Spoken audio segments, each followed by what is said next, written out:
Good afternoon, everybody. It is Steve Lookner. This is Agenda Free TV. If you're watching on YouTube, it's Agenda Free TV 2. We're here to do a live news roundup where we talk about some of the big stories of the day, and we'll be talking about some Delta variant stuff and also some other stories. Hang on a second here. Gotta change something really quick here. Sorry, just adjusting one of the settings here. Anyways, we're also going to be taking your comments on the air. So give me a shout during the broadcast as I try to fix this little thing here. There we go. Give me a shout during the broadcast at Lookner on Twitter. That's where you can reach me. We're going to be taking your comments and questions. You can send me news there as well. And big thanks to all of our moderators. Hey, oops. The date is wrong. The date is wrong. It's not July 2nd, obviously. That's obviously wrong. There you go. Thank you for the correction. It is August 2nd, not July 2nd. There, that's better. Thank you. There we go. Lisa of the Lion let me know. Sorry about that. We haven't done one of these in a while.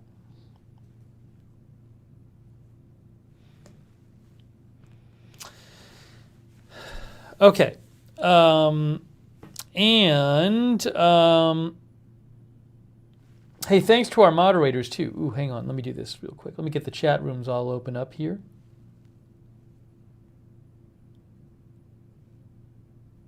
No, that's not what I wanted to open. Here we go.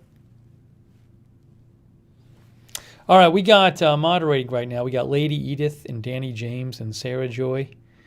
They're all moderating there. Thank you. Lizzie is moderating. Thank you. Thanks also to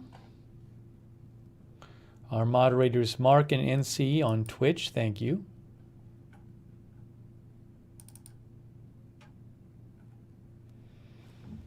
Thanks to our viewers such as Brad Kowalski, Elizabeth Gary, Carol Guerra, Wendy Dorsch, Shirok, Crispy Queen Pie, nice. Phoenix Star, Lisa Remo, MSU Kiwi, Zindley, Salvatore, Iowa Girl, and others. Okay, let's start now.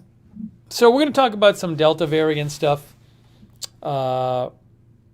You know, with Delta variant, I certainly want to cover it, but we need to be careful here. So certainly in the U.S., things are getting worse in a lot of places due to the Delta variant. But on the other hand, it's not expected that the deaths from the Delta variant will be close to the ones reach close to the highs that were reached earlier in the pandemic in the United States because a good amount of people have been vaccinated. And while it isn't uncommon for people who are vaccinated to get infected with the Delta variant, I mean, we'll talk about that today. Lindsey Graham got infected. The infections of vaccinated people, if they get infected with the Delta variant, it tends to be a mild or asymptomatic infection rather than getting severe disease or death. So I want to be careful here. On the one hand, I want to acknowledge that the Delta variant is serious. We have in Florida, there are more people hospitalized with COVID now than at any point during the pandemic. It's obviously very serious. On the other hand, there's vaccines that exist. Speaking of the U.S., there's vaccines that exist that are safe and effective, including against the Delta variant.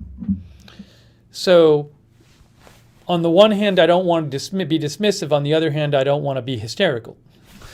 So that's where we're at right now. It is largely in the U.S. right now, it is largely a pandemic of the unvaccinated. For example, in Louisiana right now, where they're getting close to record hospitalizations. 90% of the people in the hospital in Louisiana are unvaccinated.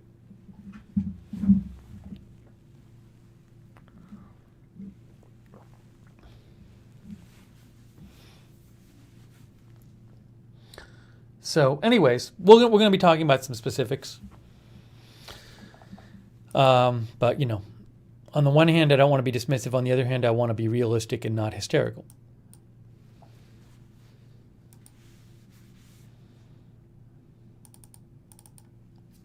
Okay, I want to begin by talking about this. You know, we're seeing more and more of this kind of thing happen where people who get, well, what we're not nearly, I don't want to say more and more of and overdo it, but we're seeing cases of people who are vaccinated testing positive, but they get mild symptoms.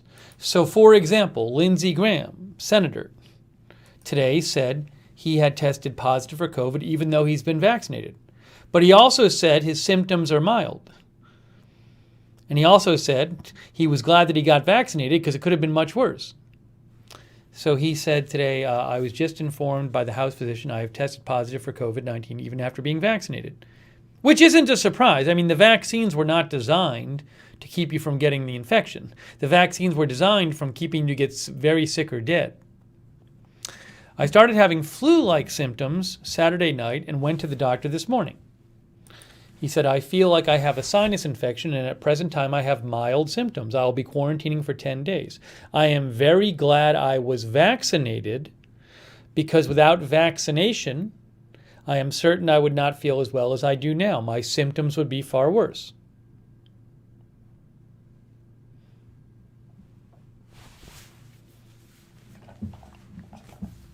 So this Delta variant does spread faster and easier than previous variants did.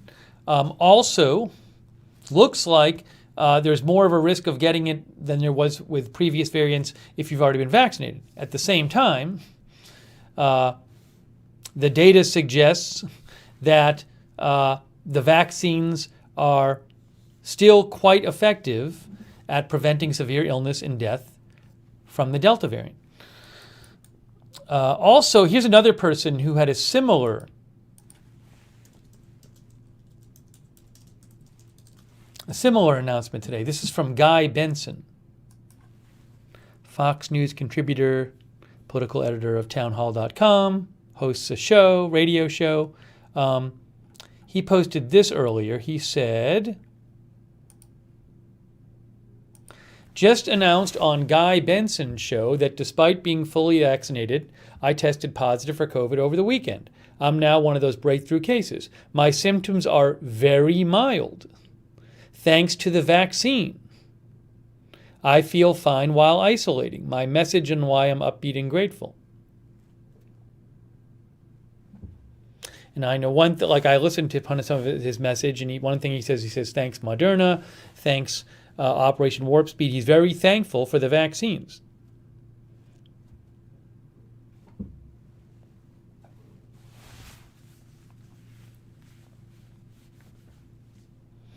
Our viewer LNG says, I think I will go back to wearing masks when shopping, worried about the Delta variant. I'm seeing people say that kind of thing. I'm in Orlando. And I regularly look at the Reddit Orlando board, which is like a lot of local people posting about Orlando stuff. There was a very interesting thread last night. Now, people don't really post about much COVID stuff on Reddit Orlando, at least lately. But last night there was this big thread where a lot of people were posting about it, and what a number of people were saying was that they were getting concerned about the Delta variant and maybe starting to stay home more and avoid people more than they were maybe the last couple months. So, our viewer LNG, I certainly think there's a bunch of people out there who are thinking like that. So Mike 1011 says, I'm seeing people in their cars alone with masks on again. Bull Scorpio Gaming says, I'm just going to order my groceries again.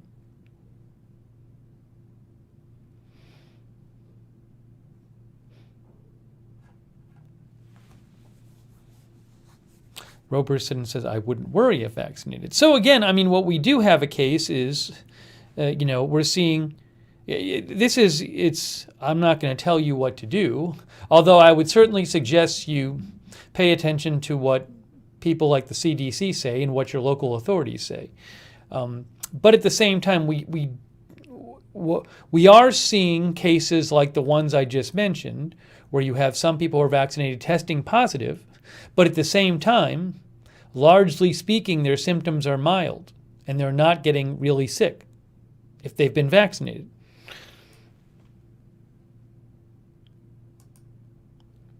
Please don't repeat comments in the chat. You will be timed out if you do.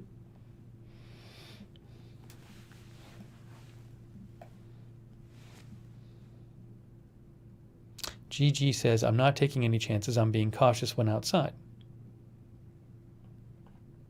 Yeah, we'll talk about China in a little bit. It's different in different countries. The situations, it can be very different in different countries. In a country like the U.S., I mean, a lot of people have gotten vaccinated. I mean, a lot of people haven't, but I believe 70% of the adult population has taken at least one shot. There's tens of millions of people who have not been vaccinated in the U.S., but it certainly will lessen the effect of the Delta variant that you have so many people being vaccinated.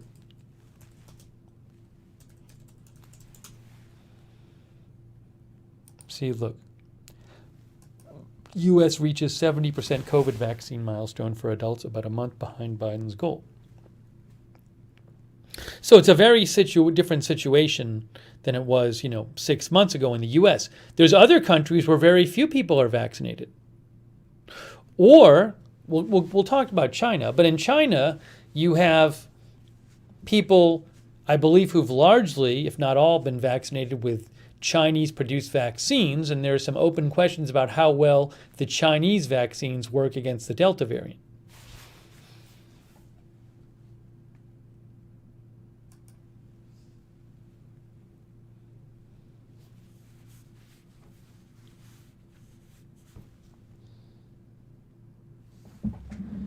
Hang on a second here. Oh, sorry. Do this.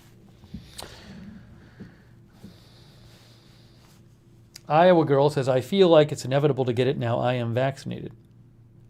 It's also, it's not even clear how many people who are vaccinated have gotten the virus, because, I mean, the CDC does not track breakthrough cases. And, I mean, if you've been vaccinated and you got the virus, but you didn't feel sick, you wouldn't go get tested.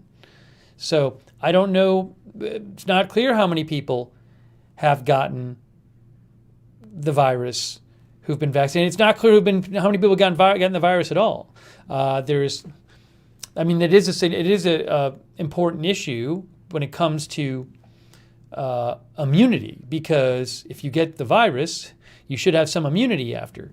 It's not clear of people who are, you can look at articles and they try to, there's different estimates of what percentage of the people who are unvaccinated have actually already had the virus. There's a really good article I want to show you in a little bit that was in New York Mag, and it talks about how recently the curve has started to go down in the UK in both terms of hospitalizations and cases, and go down pretty suddenly after really spiking up. And there's this question, it's not clear to scientists why exactly the cases have started dropping so quickly in the UK. And one theory is that, there's a lot of people out there who've had the virus. They weren't necessarily sick, but they've had it. And so there's a lot of immunity in the population. So you can see that's from Worldometer. That's daily new cases in the UK. But there's this spike, but then there's been a surprising drop. And it's the article I'll show you in a little bit. There's a debate going on among scientists. It's not clear why exactly this drop has happened at this point and what's causing it. There's different theories out there. But one theory is that there's a lot of people who've actually gotten the virus. Maybe they didn't feel sick. Maybe they didn't go get tested.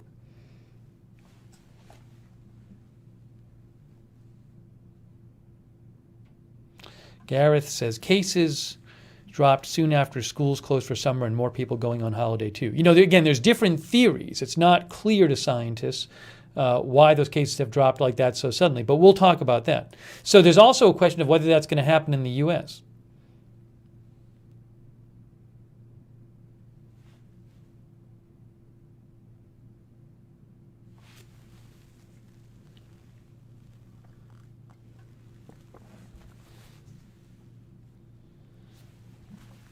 If you have comments, questions, give me a shout on Twitter @Lookner.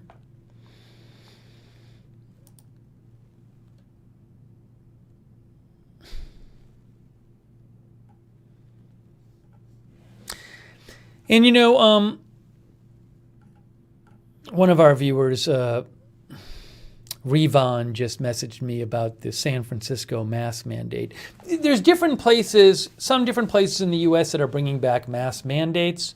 You got to read the details of the mask mandate. So like Louisiana governor today announced a mask mandate for Louisiana. It doesn't apply while eating and drinking. That's one thing. So, so it doesn't mean like restaurants can't have people inside. And I don't know, with these mask mandates, I don't know to what degree the enforcement's going to be that strong, right? So I don't know, and I don't agree. I don't know to what degree enforcement will be that strong, and I don't know to what degree compliance will be that strong. I have no idea. But for example, in terms of mask mandates, you have this. Kate Larson, Alameda, Contra Costa, Marin, San Francisco, San Mateo, Santa Clara, Sonoma, and the city of Berkeley announced indoor mask mandate. That's from today. And then you have in Louisiana, the governor announced an indoor mask mandate. Governor John Bel Edwards. I am reinstating Louisiana's statewide mask mandate indoors for people 5 and up. All people 5 and up as COVID-19 cases and hospitalizations continue to rise across Louisiana, threatening the ability of hospitals to deliver care. I don't know to what degree these are going to be enforced. I don't know to what degree they're going to be followed. I wouldn't be surprised if there's some places where a lot of people are wearing masks and other places where very few are wearing masks. I don't know. I can't speak for the entire country. Sarah C. says, San Francisco is pro-mask. I lived in Walnut Creek for 12 years. People will mask.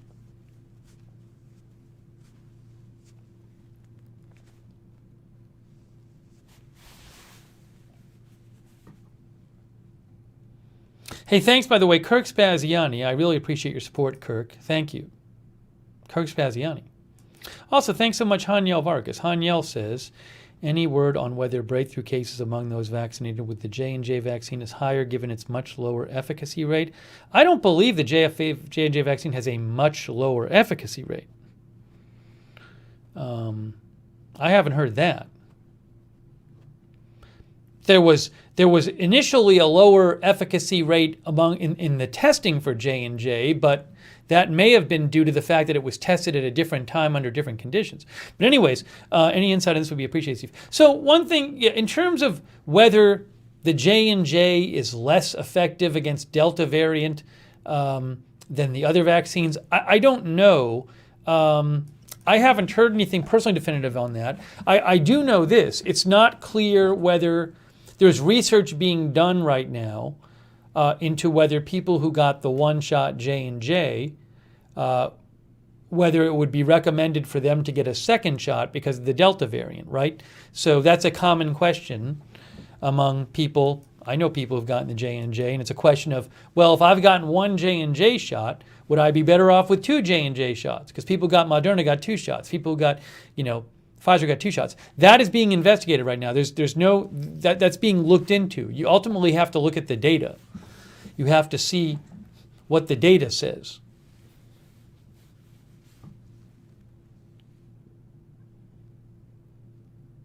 But I've seen nothing reporting that the J&J is ineffective against the Delta variant,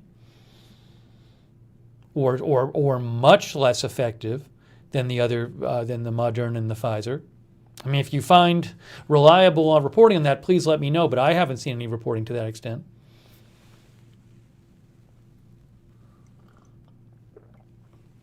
But it is a good question. Again, I know, I have multiple relatives who took J&J.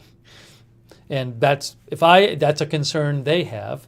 And that's a concern. If I had taken J&J, I would certainly want to know, hey, like, should I get a second shot, But it's being looked into. You gotta just go on what the data says.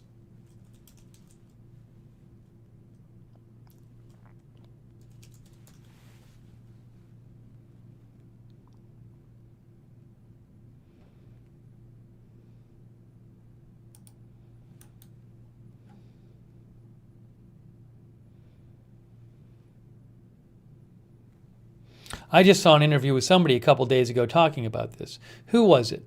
It might have been Dr. Peter Hotez. But don't quote me on that.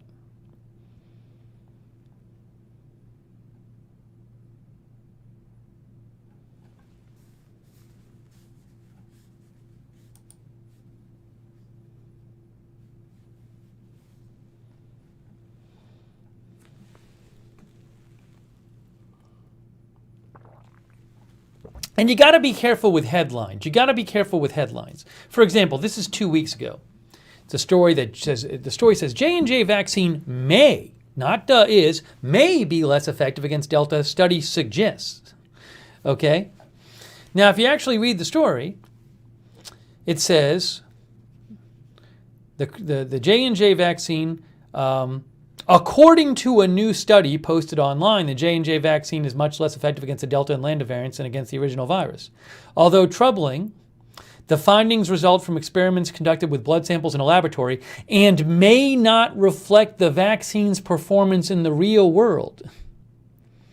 But the conclusions add to evidence that the 13 million people inoculated with the J&J vaccine may need to read a second dose. The conclusions are at odds with those from smaller studies published by J&J earlier this month, suggesting either a single dose of the vaccine is effective against the variant even 8 months after inoculation. The new study they talk about has not been peer-reviewed nor published in a scientific journal. Anyways,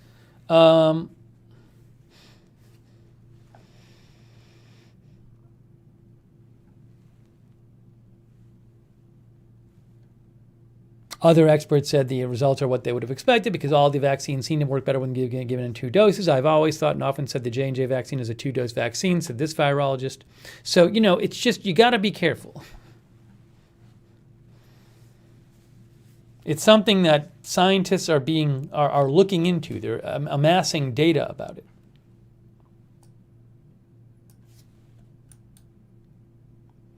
Yeah, and then there's questions about whether people need a booster shot or not. Sarah Joy, our moderator, says the conclusions with Pfizer and Moderna are that we may need a 3rd dose too. Haha, everyone needs to keep an open mind. Look, you have in Israel and in Germany now. Israel is offering I believe at least some people, 3rd doses. Germany is reportedly planning on doing it. The UK is going to offer some people booster shots, but there are a number of U.S. experts who think that it's too soon to do that based on the evidence. So, this is a new virus, right? It's a new virus. It's a new disease. Scientists can only go off what evidence they have. So they don't have all the definitive answers.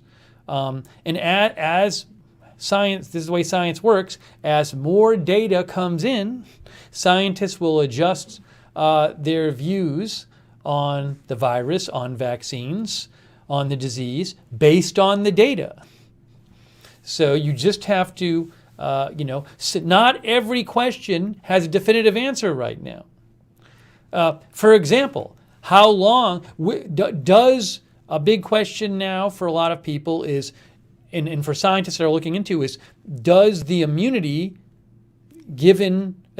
protection given by the vaccines wear off over time? Well, How do you tell that? You don't have a crystal ball.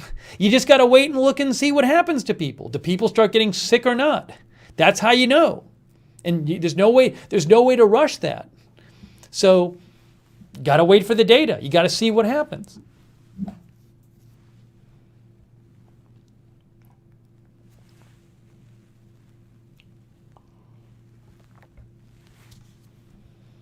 Garrett says it's a booster on top of the Oxford vaccine, not for those who had Pfizer. So we'll talk about the different booster stuff. I want to talk about that as well. Get into the details of that. But in the U.S., it's being debated as to whether, people who had Pfizer or Moderna need another shot. It's not clear.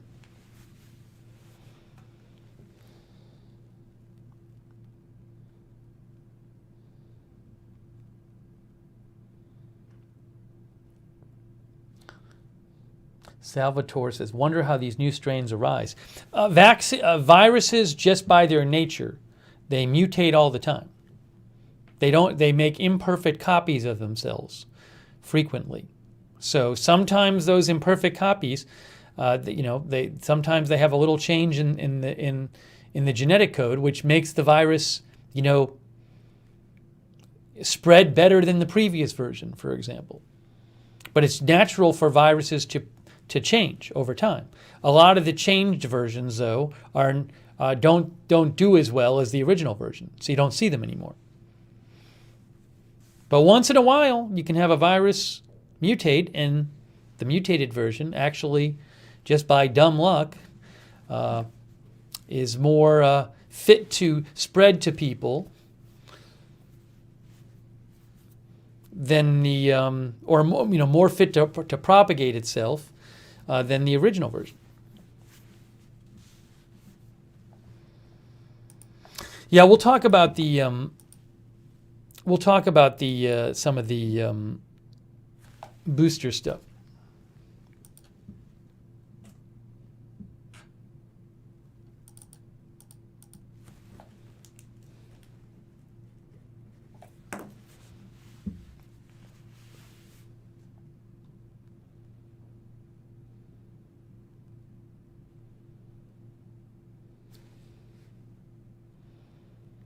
Hey guys, so just be respectful in the chat. Also, we're open-minded here, but if you start posting misinformation, like claiming, it's the flu or something, we're not going to allow that in the chat. So it's one thing to have, different views on, on different things. Like, you might have a view saying, like, I think students should be in school, or I think they shouldn't be in school, or blah, blah, blah, blah, blah. You might be able to come up with arguments on both sides. But that's one thing. But if you're just posting misinformation, take that somewhere else.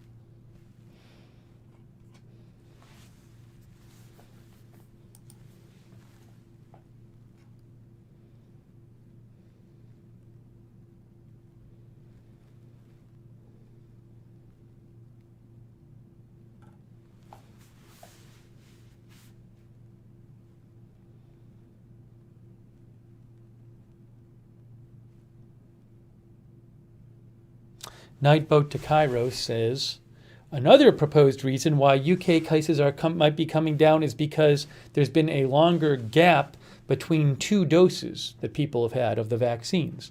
I've seen that mentioned too. We'll talk about that. But as I said, though, there's this open debate in the scientific community as to why cases have recently started dropping by a good amount in the UK.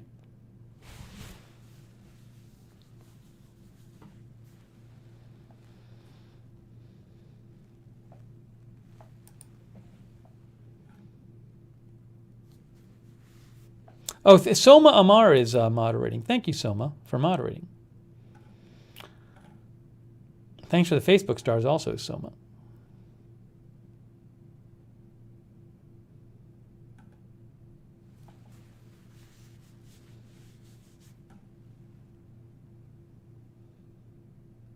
Oh, hold on a second.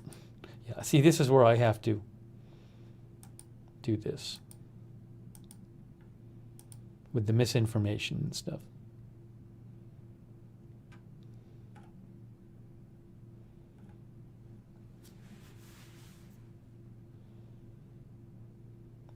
Michael Rivers says the main problem is what it's been all along, some people just being careless. That's our viewer, Michael Rivers.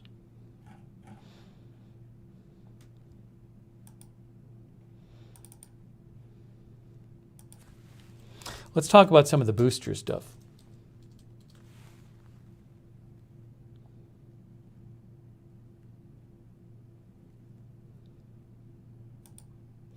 This is from a few days ago. Israel to offer third COVID booster shot to older citizens. AP. Israel's prime minister announced the country would offer a coronavirus booster to people over 60 who have already been vaccinated. That makes Israel the first country to offer a third dose of a Western vaccine to its citizens on a wide scale. There are signs that the vaccine's efficacy dwindles over time. It's not clear exactly how much. Anyone over 60 in Israel who was vaccinated more than 5 months ago will be eligible. Neither the US nor the EU have approved booster shots. It is not yet proven. It is not yet scientifically proven if a third dose helps, and if so, who needs one and when.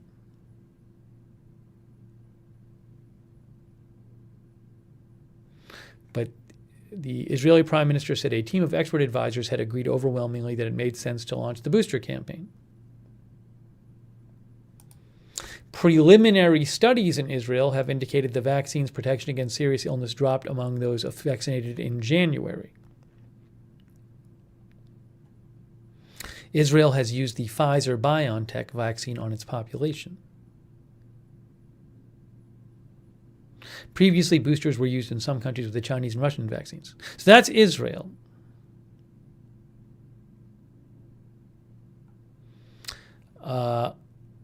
Most studies and real-world data from Britain and the US so far show that the Pfizer vaccine remains powerfully protective against serious illness.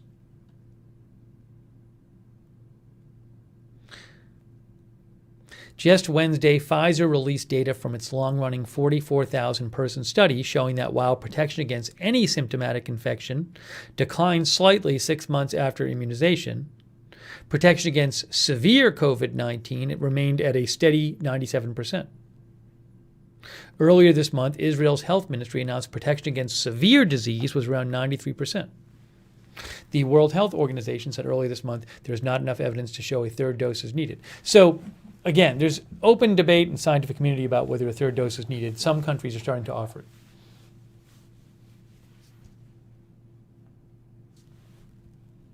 Then here's the one about the UK.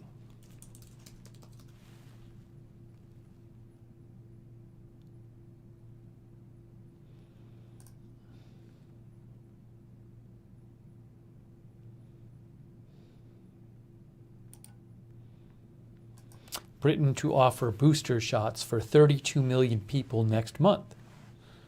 Oops. This is a short article. I got to get more. The Independent. No, I can't read that one. That's how about this one? Here we go. Telegraph. Vaccine booster shots for 32 million to begin next month in UK. Booster vaccines are to be offered from the Telegraph. Booster vaccines are to be offered to 32 million Britons started early next month. Telegraph can disclose. Amid fears that the efficacy of the vaccines may begin to decline, they are offering some people third shots. All adults age 50 and older. All adults age 50 and older, as well as the immunosuppressed, will be offered the booster shots.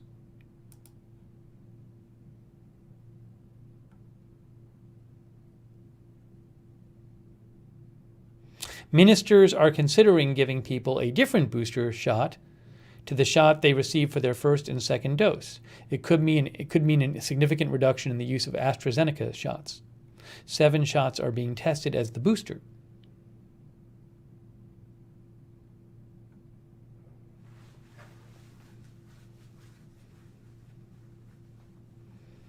Public Health data, England data shows two doses, the original two doses, provide over 90% protection against hospitalization from the Delta variant.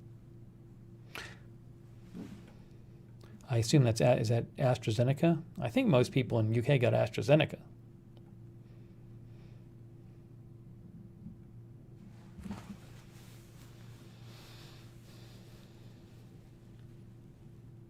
So that's happening in the UK. And then in Germany,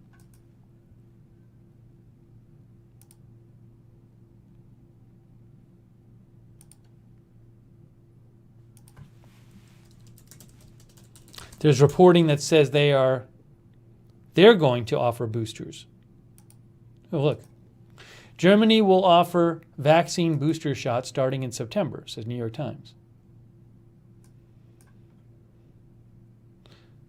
Germany on Monday became the biggest Western country yet to announce it will offer vaccine booster shots to a wide range of people considered potentially vulnerable, adding to the growing momentum in rich nations to give additional shots to fully vaccinated people. The move came as a top European Union official criticized the European Union as falling far short of its promises to donate vaccine doses to Africa and Latin America. With a limited global vaccine supply, health experts say top priority should be distributing doses to poor countries that lag far behind in inoculations, rather than giving people booster shots. There is still no consensus among scientists on the need for booster shots, but as fears rise of more pandemic waves and more costly lockdowns, a growing number of countries are preparing to give their people booster doses or have already started.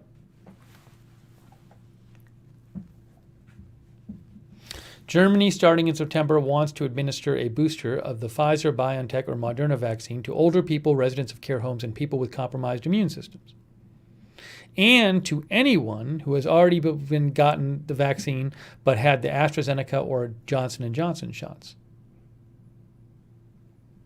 Will this happen in the U.S.? I have no idea. No idea if it'll happen in the U.S.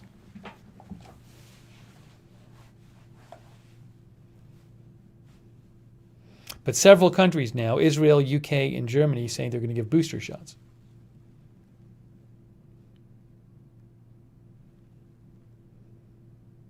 Jude Ann says, curious question for the medical experts. Is there a limited number of what is the number of booster shots one can have safely in what time frame? Well, that's going to be something that's looked, I assume that's going to be that, this will be watched if people get boosters. I mean, we just saw that in some, like in the UK, there's some trials of booster shots. But that certainly is going to be a big concern. I think, if people get booster shots, do you see any issues that didn't come up with the first two shots or the first one J&J shot? My guess is in principle, if they thought in principle there was some issue that was obvious, they wouldn't be doing it. But it's certainly going to be watched for. The same way that with the current vaccines, any kind of adverse effects for people who take them are watched for.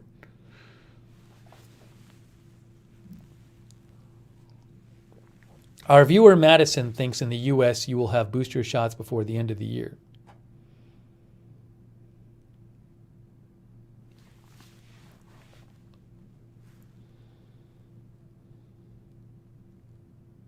I wonder if in this country, in the U.S., there'll be political pressure. If enough other countries start doing it,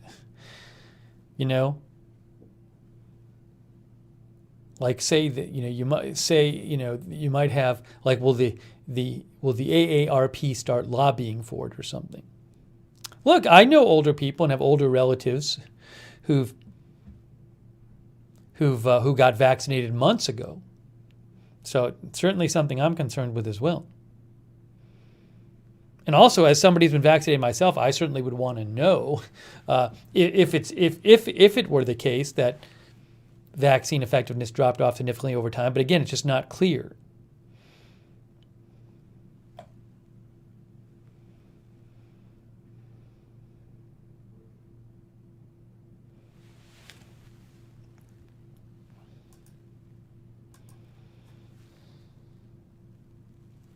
All right, give me a shot. Outlook or on Twitter. Let me know your thoughts on this.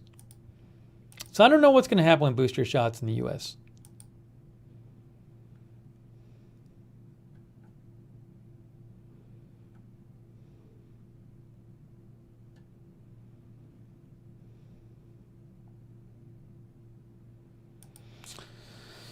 Polly, our viewer, writes in and says, in New Jersey, our state hospitals and other healthcare sites are requiring vaccine or regular testing, recommended but not mandatory for private health facilities. You know, you're certainly seeing in the U.S. more of that. You're seeing both public and private institutions, you know, schools, businesses, hospitals. Some of them are requiring vaccines, others are requiring vaccines or being tested. Excuse me, but that's certainly happening more and more. It's like every day I see news stories about this kind of thing.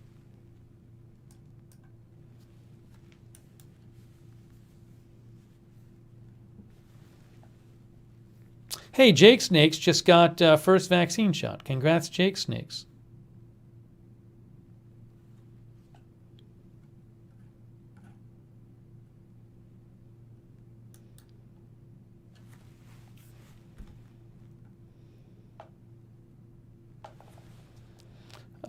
Our viewer Kichi is worried about future lockdowns. I don't know why, like in the U.S. and any country where a lot of the population has been vaccinated, I don't know why they'd be locking down. If a large amount of the population has gotten vaccinated, and the vaccines, the data says they're highly effective against even the Delta variant in keeping people from getting severely sick or dying, then why would there be lockdowns?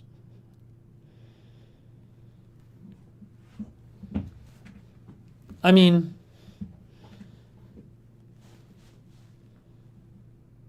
the idea of a lockdown would be to keep people from getting sick and dying.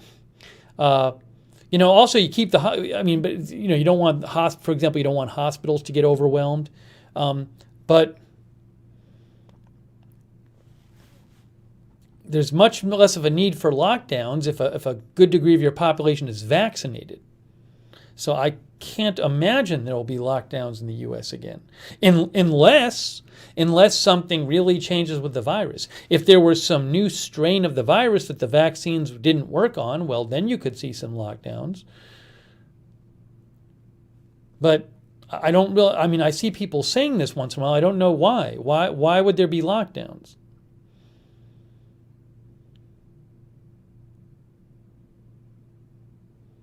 I mean, in addition, it'll be politically hard to do. But aside from that, I don't see any health experts recommending lockdowns right now.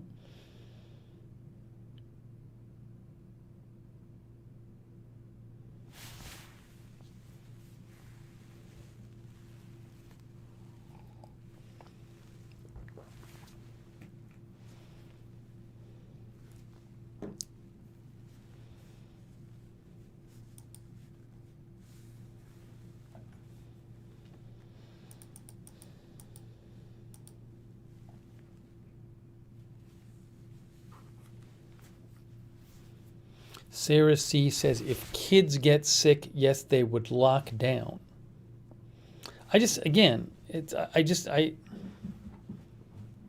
There are more young people getting sick now than there were before. But again, I don't see anything to me that would suggest that, if 100% of children were getting violently ill, that'd be a different case. I just don't think there's any realistic chance of lockdowns in the U.S. right now.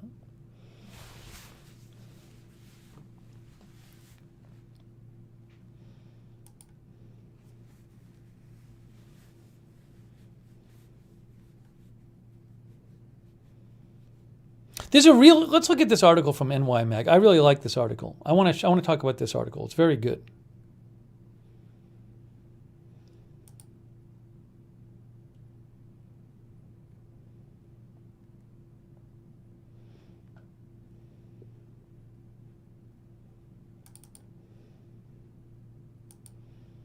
Michelle Lee, our viewer, said she heard about Kaiser putting out some sort of mandate for employees to be vaccinated. Yeah, you're seeing more and more of that stuff, so I'm not surprised.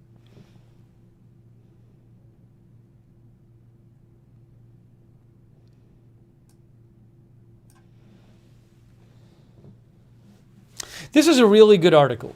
It's really interesting.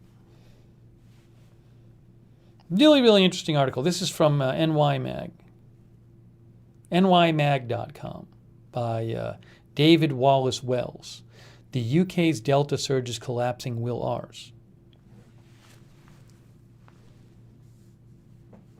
Tim M says lockdowns were to prevent hospital overload, not the case now. Well, there are some areas where, there's parts of Florida where I am in Florida, in Orange County. I believe it's Advent Health has postponed some people's surgeries because there's so many COVID patients. So in certain areas, large amounts of people are in hospitals. It's not like that all over the country. But in certain, Florida has more people in the hospital for COVID than in any other time in the pandemic. In Louisiana, it's approaching that amount. But they're more like local places. It's not happening all over the country.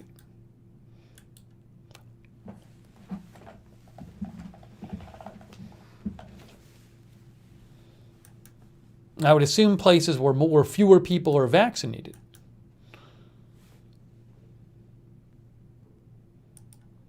Louisiana has a lot of people in hospitals. So, if as Tim says, that was a big reason for doing lockdowns, to keep hospital capacity from becoming overwhelmed. At the same time, though, if, in the U.S., again, I think it's 70% of adults are vaccinated, that's going to limit the worst case scenario.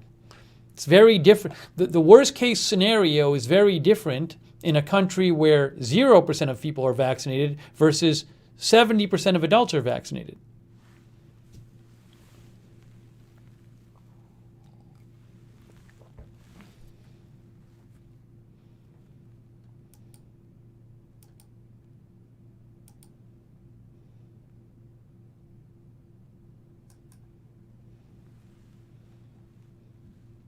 Ultimately with lockdowns, it's a cost-benefit thing. There's cost to doing them, but you do it because you think the benefits are worth the cost. And I certainly don't have all the detailed numbers.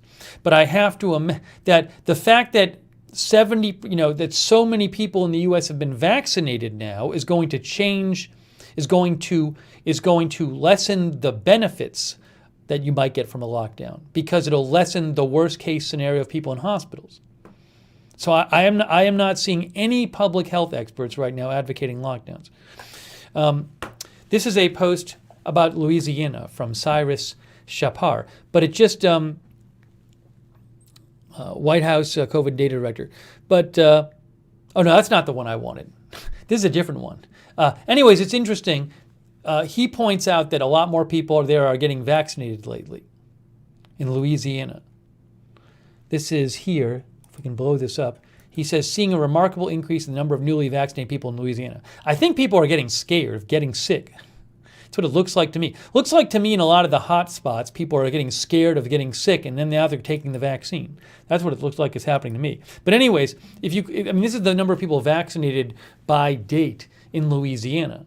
And you can't help but notice, you have this drop off in April, and then suddenly the last week or so, it goes way up. My guess is because people are getting scared, and probably a lot of people know people who are sick or dying. Very interesting, though. That's that. And then I was trying to show you the Louisiana hospitalization numbers.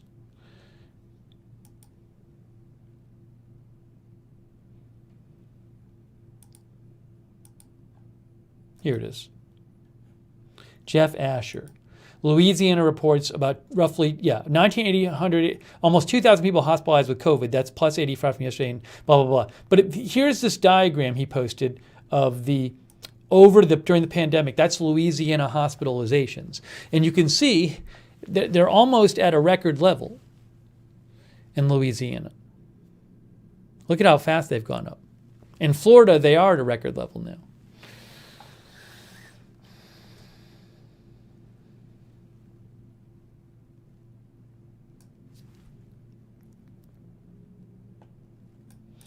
Anyways, but I wanted to talk about this. Hey, thanks, by the way, to Read Israel. Oh, Read Israel is here. Rita Israel is recovering from her shoulder surgery. She said had a follow-up appointment for her surgery. 2 weeks ago, no one was wearing a mask, even doctors and nurses, except in the hospital itself. Today, signs are back up and everyone is required to wear a mask, vaccine or not, in the office. Hearing about a lot of changes like that around the country. Thank you, Rita Israel. I hope you're feeling better. All right, let's get back to this article I wanted to talk about because I said I think it's really good. It's really interesting. The UK's Delta surge is collapsing. Will ours?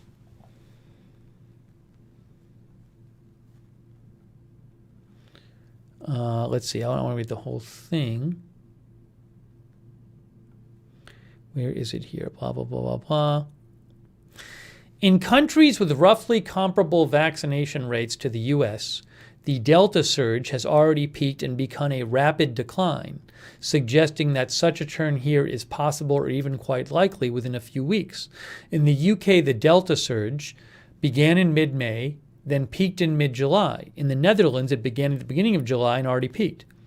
If the US followed the British trajectory, our Delta surge, which began about a month ago, would peak by September 1st. If it followed the Dutch course, even sooner, perhaps even imminently. In neither the UK nor the Netherlands have deaths reached even 1/15th of the level of the local winter surge, because a lot of people have been vaccinated, I presume. Yeah. So in the UK and the Netherlands, they had, certainly things got a lot of worse there, but you do need to keep in mind that the vaccinations kept the deaths way down. Again, in the UK and the Netherlands, in neither country have deaths reached even 1/15th of the level of the local winter surge. Can we count on precisely the same pattern unfolding here? So could the U.S. be like the Netherlands and the UK and have this sudden, steep decline in cases? The causes of the sudden case declines in the UK and the Netherlands are murky. So it's not necessarily a sure bet, just a very encouraging sign. Washington Post declared this week something strange is happening in Britain. The COVID cases are plummeting instead of soaring. Okay, blah, blah, blah, blah, blah, blah, blah, blah, blah, blah. The disease seems to be driven by a much wider and more mysterious range of factors, such as weather, superspreader luck, social behavior that often moves independent of public advisories than we tend to acknowledge. Okay, blah, blah, blah. What is happening in Britain now with the steep decline in cases seems very clear and matches the shape of other pandemic surges elsewhere, including the Delta surge in India, where cases spiked for 6 weeks and then collapsed without the benefit of widespread vaccines, but primarily, it seems, through immunity acquired through infection, since the country now has an estimated 70% seroprevalence. The why of what's happening in the UK is less clear to me, even after a week spent on the phone soliciting explanations from scientists. So the person who wrote this story talked for a week to different scientists about why cases had started to steeply decline in the UK, and it's not clear. It's very interesting. This expert at University of Texas, Lauren Ansel Myers, said, "I don't think we have the definitive explanation for the recent trends in the UK." She cited higher vaccination levels, seasonal school closures, rates of mask wearing, and general social vigilance to help explain the turn.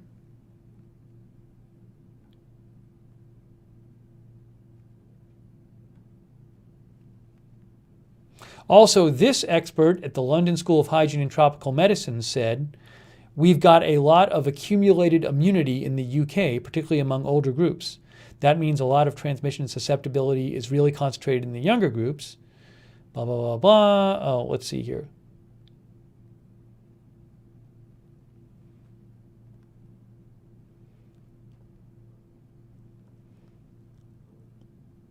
And then what is his point? He's making blah, blah, blah, blah, blah. That means a lot of transmission is really concentrated in these younger groups. And even within these groups with vaccinations, blah, blah, blah.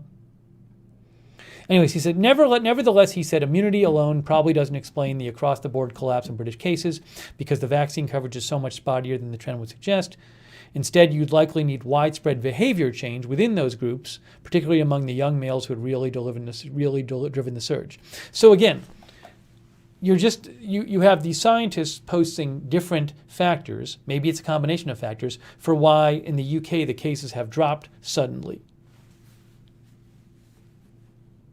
The most encouraging hypothesis I heard, says the author, was that in the UK they had reached some version of herd immunity, with perhaps 80% of the population having attained protection against the disease, either through exposure or vaccination.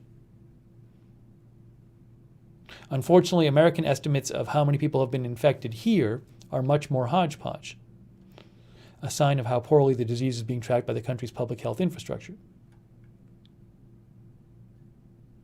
So anyways, it's not clear in the U.S. There's people out there who might not have been who aren't vaccinated, but who've gotten the virus, and they've gained a degree of protection from that. But it's not clear how many of those people there are. So again, it's a very interesting article, and again, it just points out how in the UK, how in the Netherlands, how in India, you had this huge spike in these cases, but then you've also had a sudden, quick drop. So just to go over this again, look at India. I mean, look at this. Cases way up and then way down. And the article said that may be due to the fact that so many people were exposed to the virus and got the virus in India, because they certainly did not have widespread vaccination there. So there's that, and then you have in the UK, and also, people change their behavior, I'm sure, too. But the article said that there's evidence a lot of people have actually gotten it in India. In the UK, you have this, look at these numbers. See? The recent spike and then going down. This was not widely anticipated among scientists that it would do this. Although it's not, there's seems to have leveled off a bit. And then Netherlands is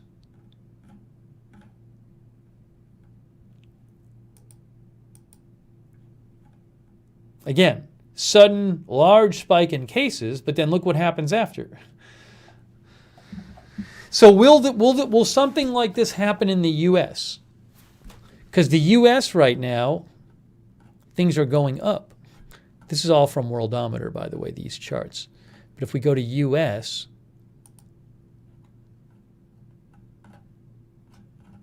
down here, see, it's on the upswing.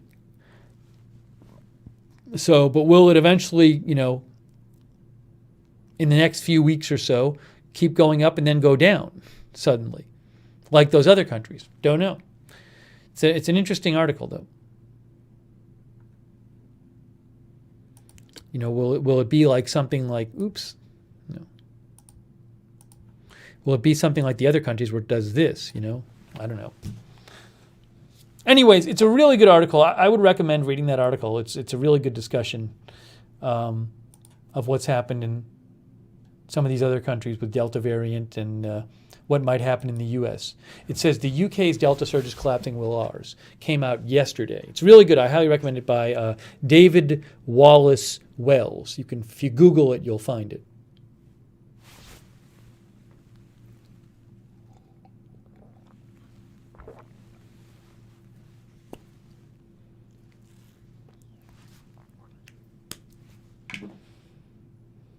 Diana L. says, how can you achieve herd immunity when vaccinated people can get and spread the virus? You cannot. Well, no, because it can be easier or harder for vaccinated people to get the virus. I saw some expert recently who said something like, you're getting more breakthrough cases now in the U.S. You're getting more cases of people with the vaccine who have been vaccinated who actually test positive and may have some symptoms, although likely not severe symptoms. But you're getting more of that just because there's so many people around that do have the virus and still a lot of unvaccinated people.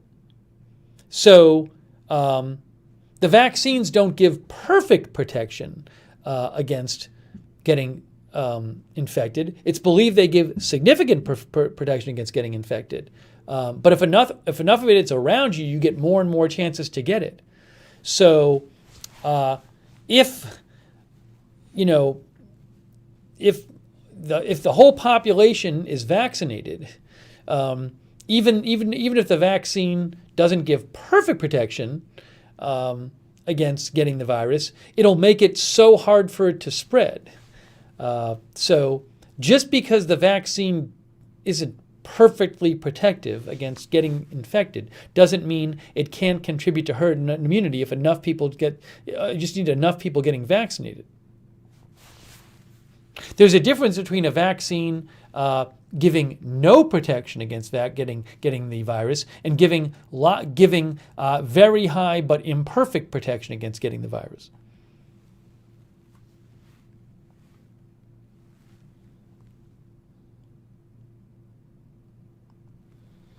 Hey, thanks, love the Russells, for your kind words in the Twitter chat.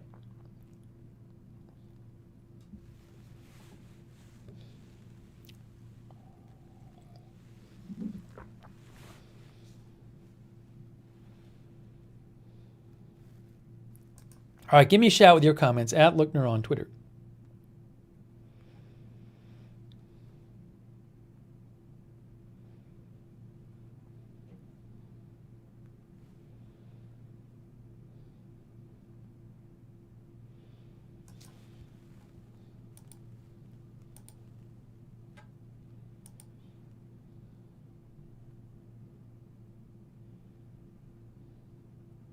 Oh, Jennifer Tower sent me this. Some sports news. Chris Paul is re-signing with the Phoenix Suns, it looks like. Chris Haynes says, Chris Paul reaches agreement on 4-year contract with Phoenix Suns. So he's re-signing with them. Thanks, Jennifer, for letting me know. I hadn't heard that. I hadn't checked.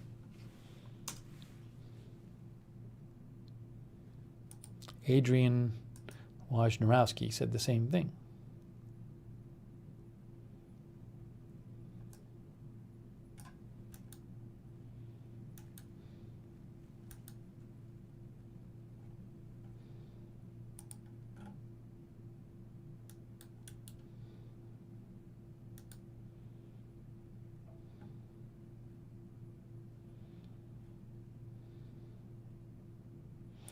Jackie M sent this. Yeah, you can find like different kinds of stories like this from around the U.S. Kaiser Permanente announced it's requiring the COVID vaccination for all employees and physicians to meet a surge in cases.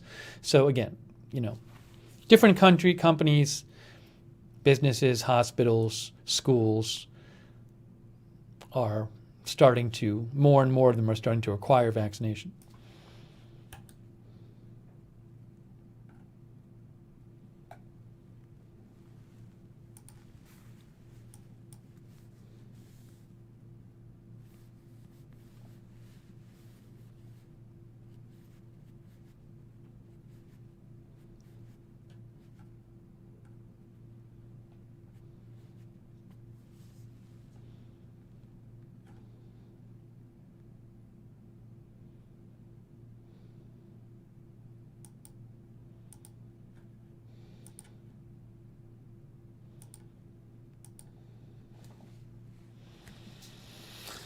Mark Warling sent me this. Cleavon MD posted, Dr. Mark Klein, physician-in-chief at Children's Hospital New Orleans. This Delta variant is every infectious disease specialist's worst nightmare. There was a myth that children were somehow immune. It has become very clear that children are heavily impacted. Yes, one thing about the Delta variant that it is worse for kids, generally speaking, than earlier variants. More kids getting sick with it. I've seen a bunch of different reports saying that.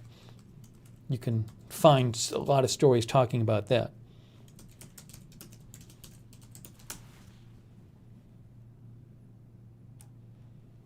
Here's one, for example. Oh, hold on, that's not it.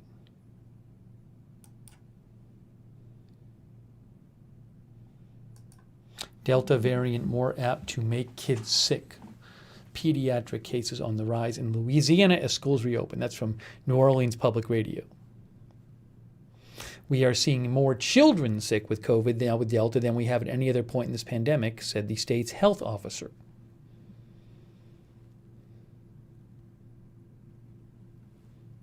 The other thing to remember is most K-12 students are not yet eligible to receive the vaccine. maybe sometime this winter or something, you'll have vaccines approved for kids under 12.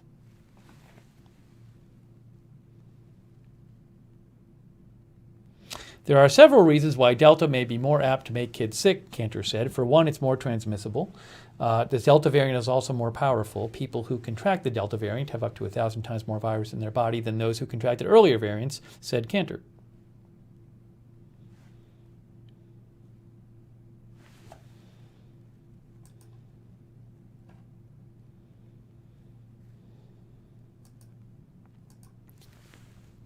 Yeah, it's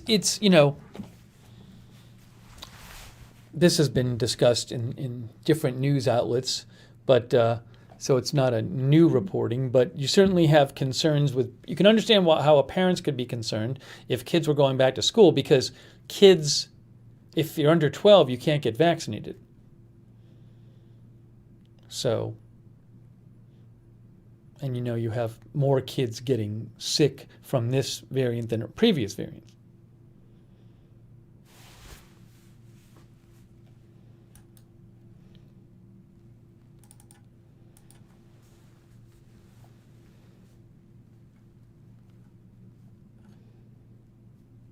Again, as I said at the beginning of the stream, though, when talking about the Delta variant, I think it's important. I don't want to minimize it, but I don't want to be overly alarmist. It is a very different situation in countries like the US and the UK and Israel, countries where they've had a lot of vaccinations, a lot of European countries, because the vaccines give great protection even against the Delta variant when it comes to severe hospitalization, severe disease, being hospitalized and dying. It's a huge difference. In the U.S. right now, it's largely a pandemic of the unvaccinated.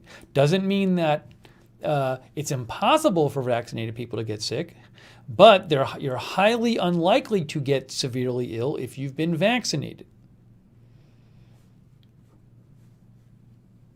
And you're less likely to get an infection if you're vaccinated. So, it's important to keep in mind it's certainly a very serious situation. I mean, in Florida now, you have more people hospitalized with COVID than they've ever had before. In Louisiana, it's approaching the record number of people in hospitals.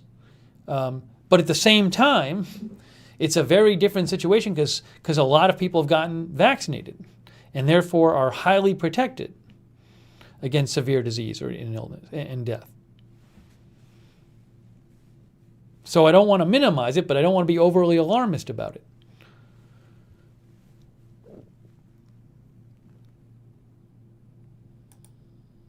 See, you can just check. You can go to different states and check the. Hang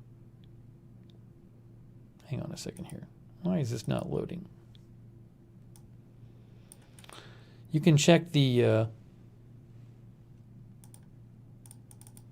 different states' data on the hospitalizations, but just to give you an example.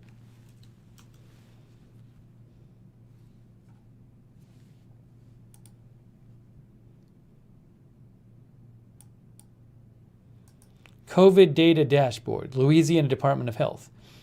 Those not fully vaccinated account for 85% of deaths in the last week and 90% of hospitalizations and 90% of cases in Louisiana. But 90% of hospitalizations, 85% of deaths. And you can find article after article in different parts around the U.S. talking about people not being, the unvaccinated being responsible for, those are most of the people getting really sick and dying.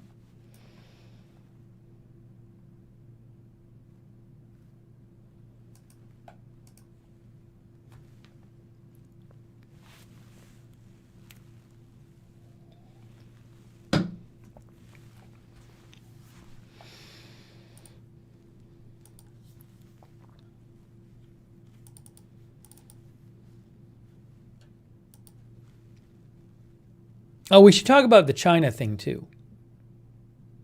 So it's interesting. China's a really interesting situation because China, when obviously the first major outbreak was there in Wuhan, but they like really came down hard. They had these big lockdowns, very strict lockdowns. They've been very strict. A few cases pop up and they'll test millions of people and they'll lock a city down, and they really strictly enforce their lockdowns there, right? So China has, from what we can tell, it seems like, whatever you think of the country and whatever you think of their initial response to the virus, where they certainly were not forthcoming about it initially, after it became an issue there, after it started to spread and people in the world started to find out about it, they did come down very hard on it, and they seem to have really kept it from widely spreading there. Not through, but the main way they've done that has been like this brute force, lots of testing, lots of lockdowns, isolating people who might have it, kind of thing. But now with this Delta variant, there's this question of what if the brute force method doesn't really work for the Delta variant, because it spreads so much easier. And I don't know if it's everybody in China, but most people in China have gotten these Chinese-produced vaccines, and it's not clear. The data is not clear. I mean, China will say, well, they work really well against the Delta variant, but from what I understand, the data is not clear how well they work against the Delta variant, these Chinese vaccines. It's just not known. So there's this question of will the, if the Chinese vaccines are not that great against the Delta variant, then could we see like a huge new spike in China? There's probably not a lot of immunity in China from people who've already gotten the virus because of all the measures they were taking.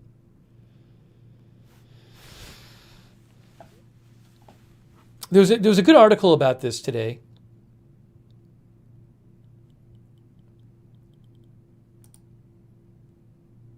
I'll show you this.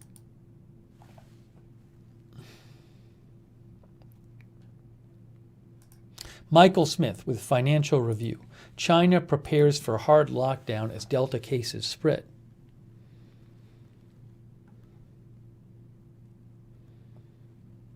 Economists said that the latest outbreak was expected to trigger a wave of lockdowns that could threaten the country's economic recovery.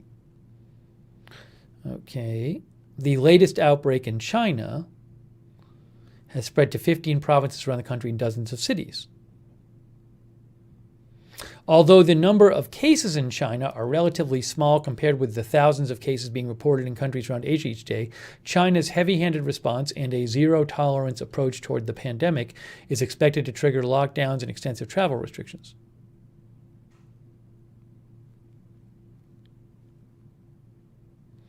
Now this is interesting. This is looks like an expert on Asia. An Asia analyst says there are concerns around the efficacy of China's vaccine, meaning there's concerns about how well the Chinese-made vaccines work against the Delta variant, particularly given the low levels of natural immunity. What he's saying by this is that not many people in China have actually had the virus because they came down so hard on it initially. So there's not a lot of people in China who have immunity just from having the virus. This is also an interesting point. President Xi cannot risk a big outbreak, says this analyst. The suppression of COVID was his signature achievement. Okay? Also would make them look bad. If there's a big outbreak, it would suggest that the vaccines don't work that great against, the Chinese vaccines don't work that great against the Delta variant. Blah, blah, blah, blah, blah. Another big outbreak in China, whose population has access to vaccines only made in China, which have proved less effective against the Delta variant, would be disastrous for the Chinese government at a time when it's capitalizing on its economy's head start in the global recovery.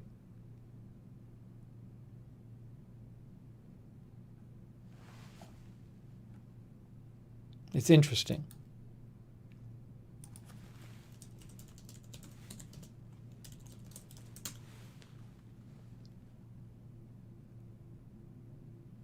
Here's another article about this. CNN article. Delta variant challenges China's zero COVID strategy and raises questions over its vaccine efficacy. China's hardline zero COVID strategy is facing a fresh challenge from the rapid spread of the Delta variant, amid concerns over the efficacy of Chinese vaccines against the highly contagious strain. It is causing China's worst outbreak in months.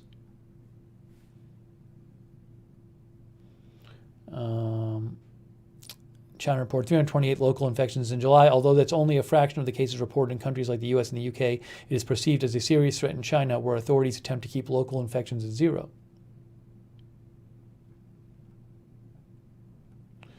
Okay.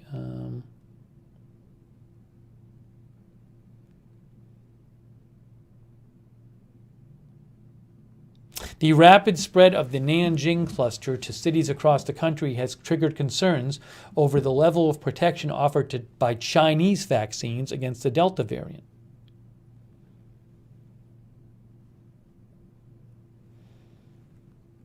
Several other countries that use Chinese vaccines have also reported infections among vaccinated people in June. So it's just, I don't have the data here.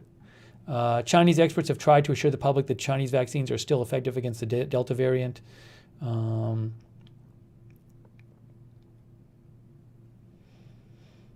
They don't really talk about numbers here. But, my understanding from the reading I've done is that there's not the kind of data on the Chinese vaccines available to international scientists that there is on, say, the Pfizer and Moderna vaccines or the Oxford vaccine. So there's questions about how well it works against the Delta variant. Now, it's one thing if it doesn't keep people from getting the virus, but it's another thing if it doesn't keep people from getting sick, seriously sick. So anyways, though, it's something worth watching.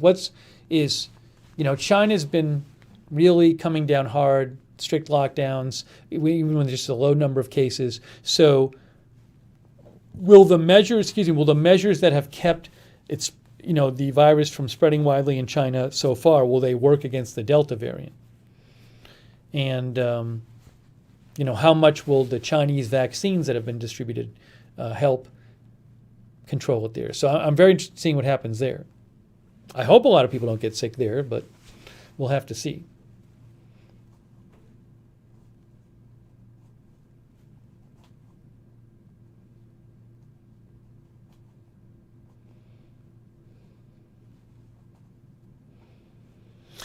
Diana L. says, you also have to look at the chance of getting long COVID. Even though vaccinated people may have mild or no symptoms, there is no evidence they cannot end up with long-lasting effects.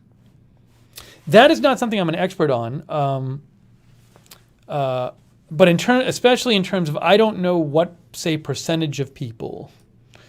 I don't even know if there's really data on that right now. What percentage of people what's the chance if you were vaccinated and you got infected, but you only had mild symptoms, which is like what Lindsey Graham says he have. What's the chance that you could get some kind of long-term big issues from it? I'm not sure. Certainly, I'm sure that's something that experts are looking at. Nicole Wilson says the numbers from China can't be trusted. No, I don't think the numbers from China that they originally put out were accurate. I'm sure they downplayed it some. At the same time, if there were, and this is something I was saying last year, I am confident that China largely did control the virus, because if there were huge outbreaks and huge amount of people getting sick and dying, you would have seen reporting about it. You would have seen stuff leak out on social media there, and you didn't. You would have seen pictures from hospitals. So I certainly agree, Nicole, and this is something I said last year too, that I don't believe that China was accurately reporting all its cases. At the same time, I do agree with the general consensus, I would say, which is that they have largely controlled the virus after the initial outbreak. But, they do these things that other countries don't do. When they have a few cases, they'll test millions of people and go right to the lockdowns. So it would make sense to me, given that approach, it would make sense to me that they've had fewer spread than other countries. And they enforce this stuff too, strongly.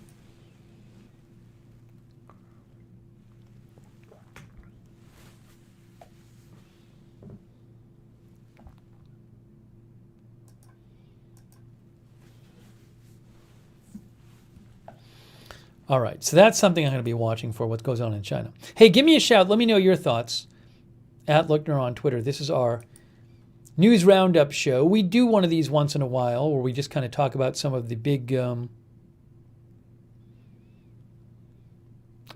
stories of the day. Today we're kind of catching up on some Delta variant stuff. Hey, if you're watching on YouTube or wherever you're watching, just a reminder that on YouTube, this is on Agenda Free TV 2 right now. So my main news channel is Agenda Free TV. Not on YouTube, there's only one channel. If you're watching on Twitch, if you're watching on Twitter, if you're watching on Facebook, it's all one channel, Agenda Free TV. But on YouTube, there's actually two channels. My main channel on YouTube is Agenda Free TV, but we don't do the news roundups there. We do the news roundups on YouTube on Agenda Free TV 2. So you might be confused, like, I can't find you on YouTube. Well, I am on YouTube. I'm on Agenda Free TV 2. But if you're watching on YouTube, you want to, if you like the if you like Agenda Free TV style coverage, then make sure you're subscribed to both Agenda Free TV and Agenda Free TV 2 on YouTube. It's two different channels. You can always go to the channels tab, and then I have my personal channel, which is called Lookner, where I do some non-news stuff. But you can always find the other channels here. But if you're watching on Twitch, on Facebook, on Twitter, it's all on Agenda Free TV. There's no Agenda Free TV 2.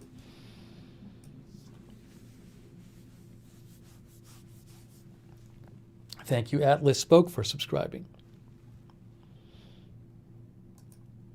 Hey, also, thanks for the donations. I do appreciate that. My news coverage is all viewer-supported. You guys make it possible. So I really appreciate that. Thank you. If you do want to donate, you can always go to agendafree.tv, agendafree.tv. Speaking of which, thank you to Aravic Sonder. Thank you, Aravic. I appreciate that.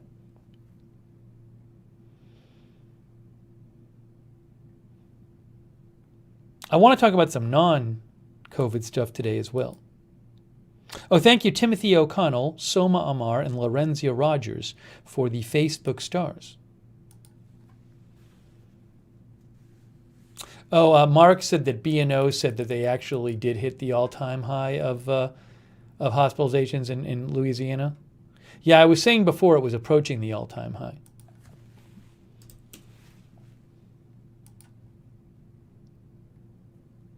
Here it is, right here. It's like Florida, same thing as Florida.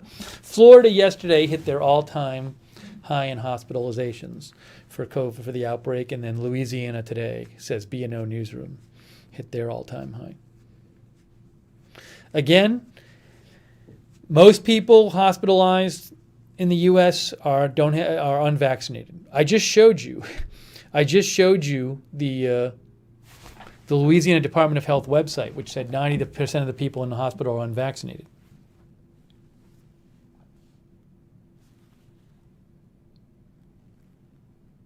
Look how fast it went up.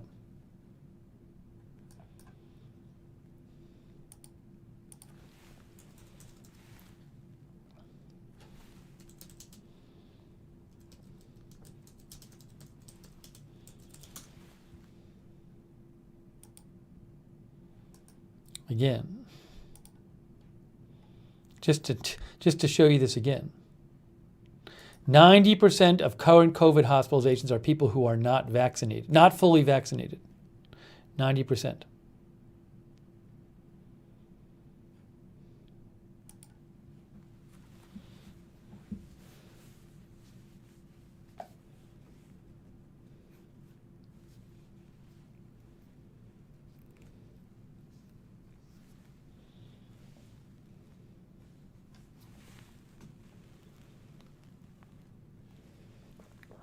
Okay.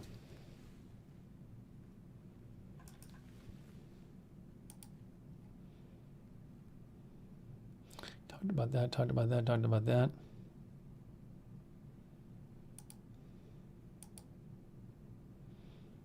You know, I think I've heard in some places it's hard for people to get tested now. I saw a post from my own county earlier today where they said testing has closed for the day. Let's see if I can find it here.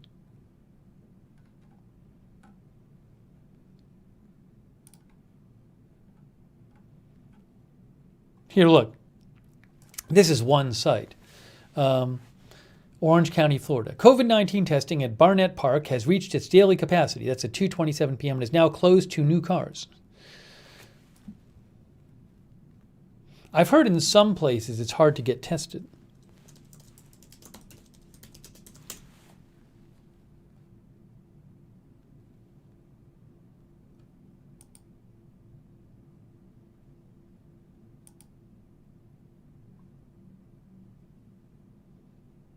Here, look. Reuters, this is from 5 days ago. Oh, that's from a year ago. It's from a year ago. That's not. I was looking for a recent.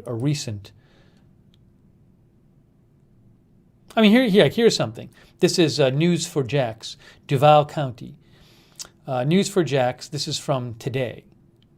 Duval Health Department explores expanding COVID testing hours as long lines continue. City worried about expanding test sites because of a shortage in healthcare workers. Jacksonville. The demand for testing continues to rise in Jacksonville amidst the latest spike in cases.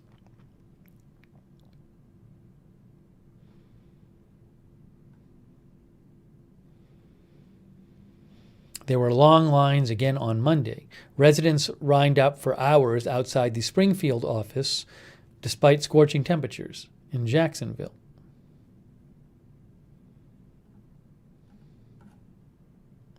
I talked to somebody recently who got tested in Orlando and said where he went, he didn't have to wait at all. So I don't know how it is in different places around the country.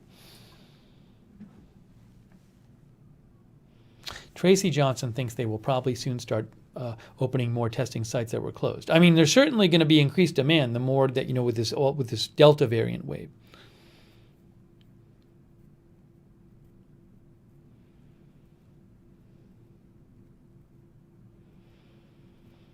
Southern Creek Gal says CVS and Walgreens test all day. Walmart is even testing all three. Give the van too. And I don't know, maybe some people don't live near a CVS or a Walgreens,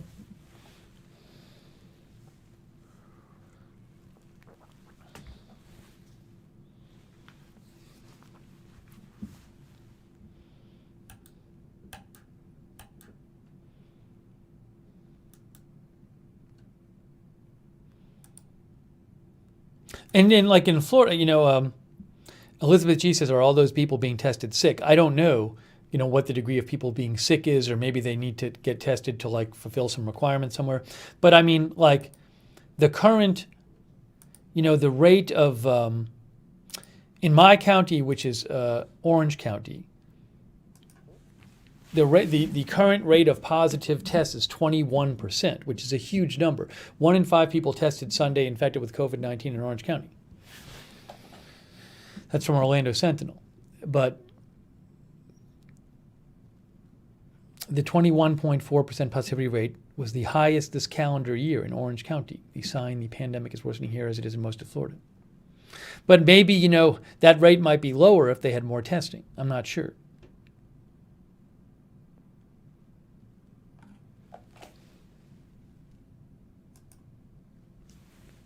There might be people getting tested because they have a relative who got sick or something, so I'm not sure.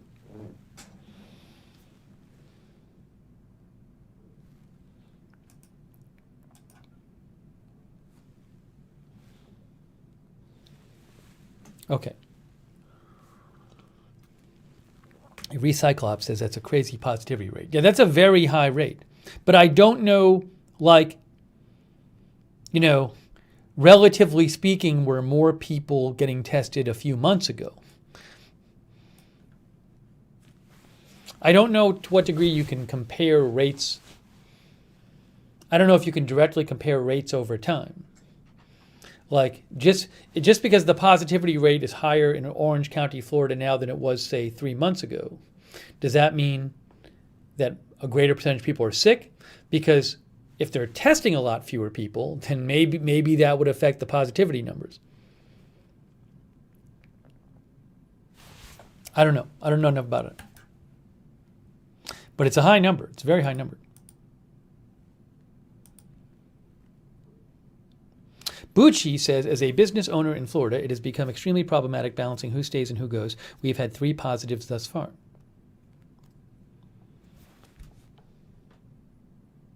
Hey, thanks to our moderators. We have moderating. Cynthia Moon is there. Thank you, Cynthia. Sarah Joy is moderating. I really appreciate it. Lady Edith, Melissa McQueen.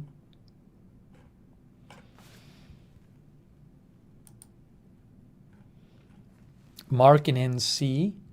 Soma Amar, thank you. Yes, Timothy says, is your broadcast on YouTube? Yes.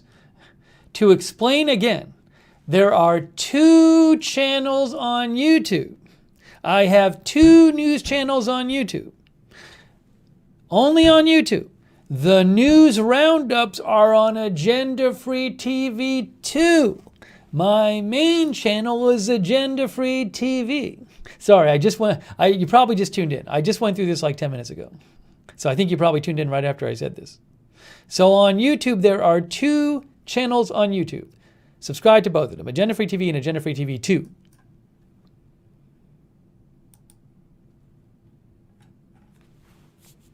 Thank you, Tim, for the Facebook stars. Hey, thank you. Kay Lowry Bati is also moderating. Thank you.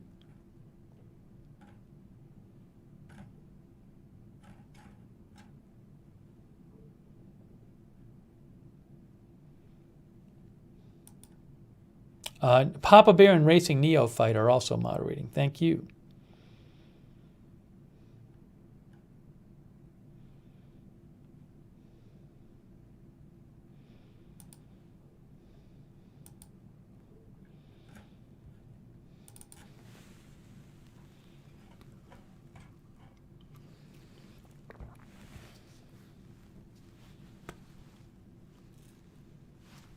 Okay.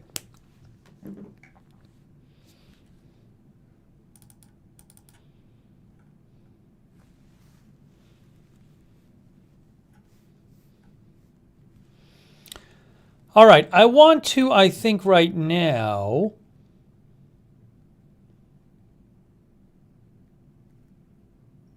one of our viewers wrote in and asked about Iran. We should talk about that for a second.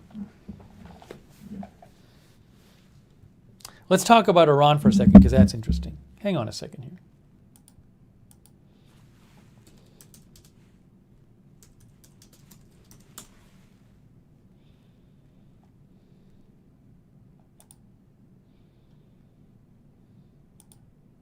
So there was this, I think it was last week,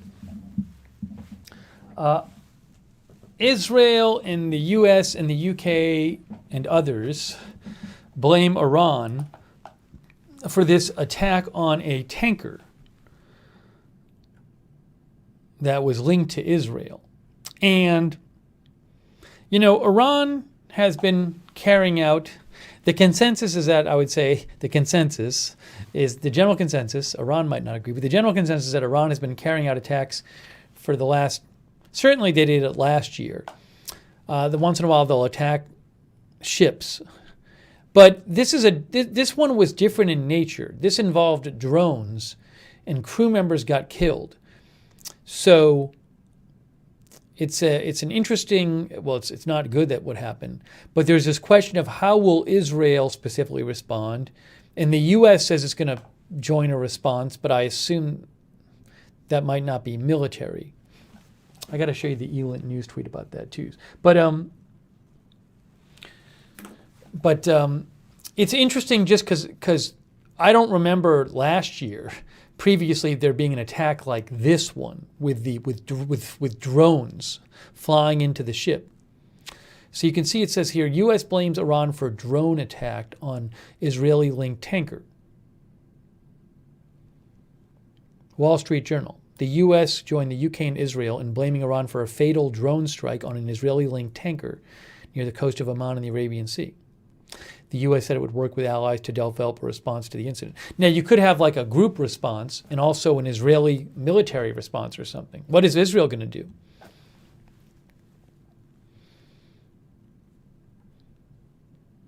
The attack killed a British national and a Romanian national who were crew members.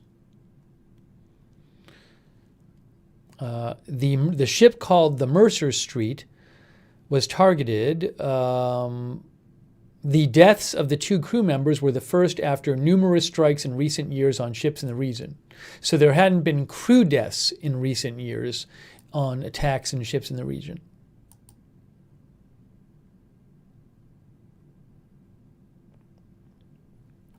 U.S. officials have blamed Iran for a string of attacks on tankers in nearby waters, which constitute a vital global shipping lane in 2019. Oh, that was 2 years ago. Charges that Tehran denied.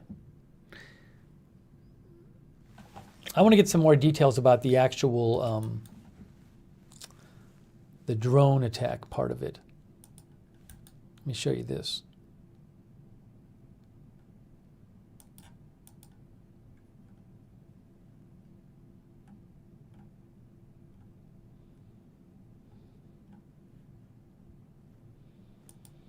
See if I can find this article. I was reading an article about this, which went into more detail.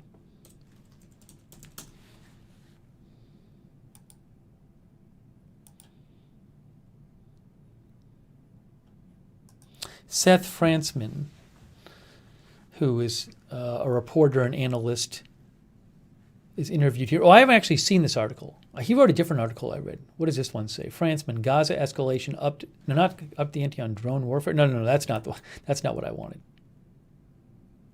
Is this it? Oh, look at this. Sophisticated Iranian drones at fault for Israeli-linked tanker attack. The attack was carried out by precision-guided drone missiles and are a step up in Iran's use of drone warfare. Seth Frantzman also does a lot of research into drones. I think he just came out with a book on drones, military drone use. He says, it's from Jerusalem Post, new details of the attack on the 600-foot-long Mercer Street tanker have revealed that drones were used to spread death and destruction. 2 were killed in the attack. The New York Times reported that 2 officials who spoke on condition of anonymity said that the attack appeared to have been carried out by several unmanned Iranian drones that crashed into living quarters underneath the ship's command center or bridge. This looks like a serious and complex attack that is not just a major escalation, but a new use of Iran drone technology. Seth Frantzman says Iran has been increasing its drone abilities in recent years. Let's see here. Blah, blah, blah, blah, blah, blah. Iran has a plethora of drones. The important point is that Iran relies on drones to threaten enemies throughout the region.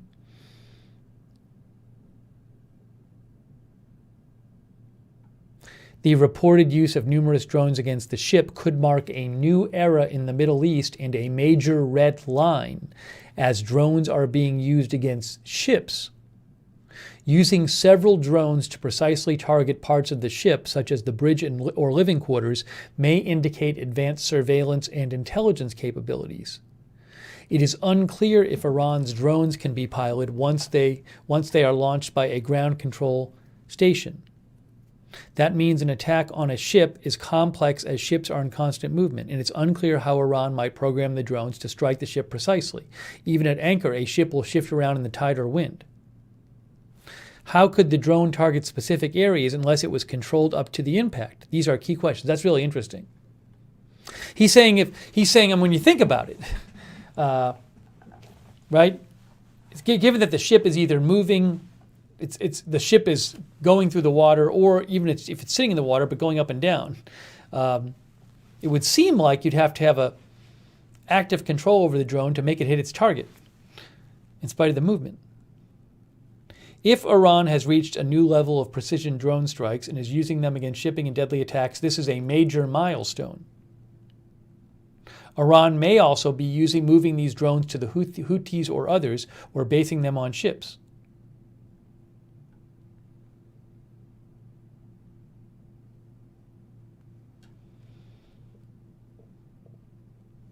Iran's use of drones to attack the oil facility in Saudi Arabia in September 9, 2019 was a major incident that some experts described as a kind of Pearl Harbor for the new technology.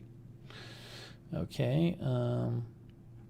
Iran may be signaling that it will strike using drones at sea in deadly attacks in what it claims are responses to Israeli strikes in Syria or elsewhere. So he's saying, I think he raises some really interesting points about how this seems like a different kind of attack. And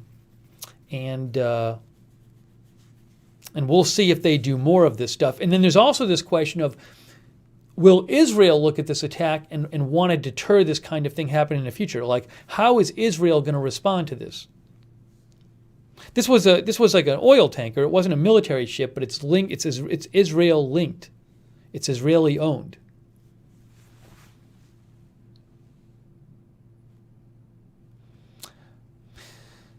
So we'll see. One thing I'm waiting to see is how Israel responds and if they have a military response to this. By the way, Seth Frantzman, if you're interested in drone stuff, he really knows a lot about that. Let me show you where he is on Twitter. Seth Frantzman here. See, Seth Frantzman. He wrote that article at S. Frantzman. And he also has a book, June 22nd. My new book on drone wars comes out today. He just came out with a book on drone wars. See, on Amazon. So you can check him out. Follow him if you want to get more drone stuff. Seth Frantzman.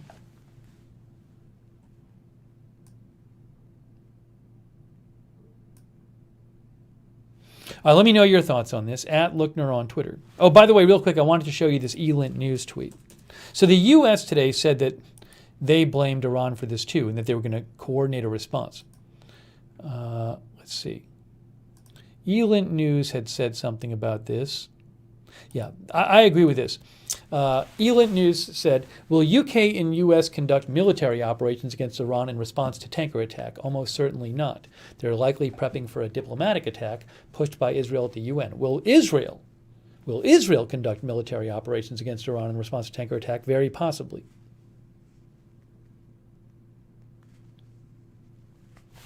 So we'll see. Let me know your thoughts.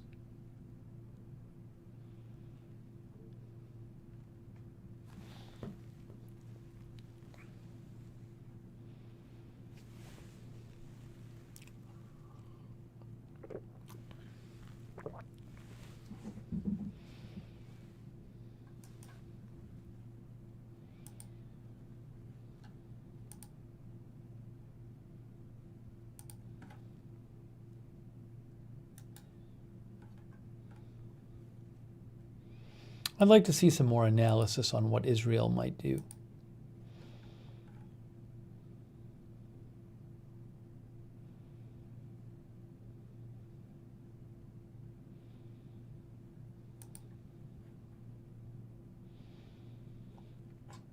George Sular says it would have to be AI to hit those ships. Forward movement, side drift, and bouncing seems like too much for even a person to keep track of.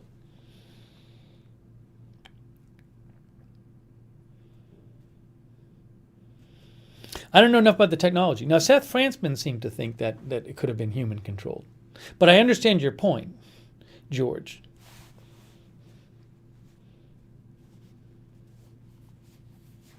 Lori Rose Herzo, thanks for the Facebook stars, Lori Rose Herzo. That's very kind of you. Lori Rose Herzo, thank you.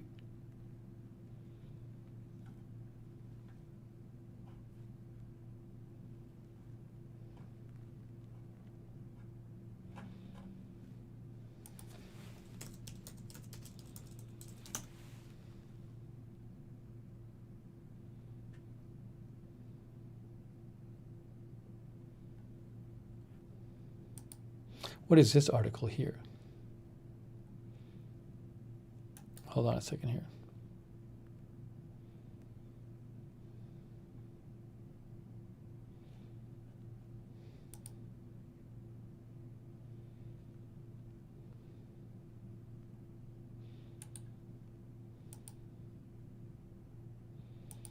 Jerusalem Post also reported, Defense Minister of Israel says it will respond to Iran attack when and how it wants. That's from today. Israel will retaliate against anyone who seeks to harm the Jewish state in time and in the place and way of its choosing, said the Defense Minister, Benny Gantz.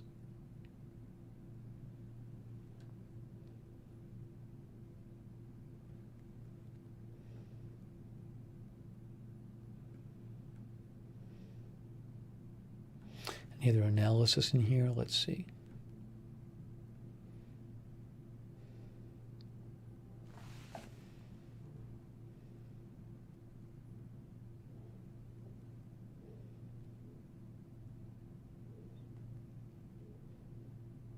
It's a Japanese-owned ship, but it is managed by an Israeli company.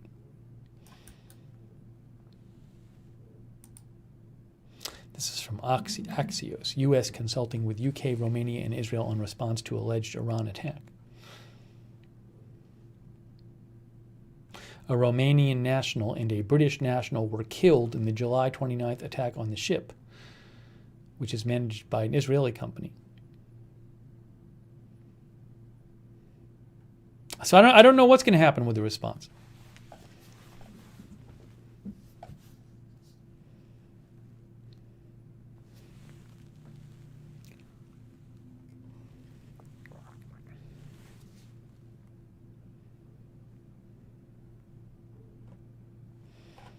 So we'll certainly keep an eye out on that. I'll certainly let you know if there's big developments in that. It's something I'm watching for. And then who knows if there's like a covert Israeli response, right? Like, it's not infrequent to have some kind of explosion or like at a nuclear facility in Iran, and frequently those are attributed to Israel, but Israel doesn't say anything about it. Could there be some kind of covert action or cyber action or something that Israel takes, and they know that Iran will see it and know Israel did it, but Israel won't announce it? So Israel could do something like that as well.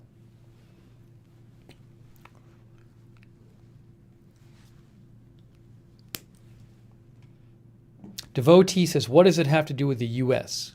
Because it wasn't an American ship, right? Well, the U.S., for one, the U.S. would be concerned about attacks on shipping in that area, because would be bad for the U.S. if ships weren't able to freely traverse that area. That's one thing. Also, U.S. is an ally of Israel. Let me see what the U.S. I'll show you a story here about what the U.S. said about it today.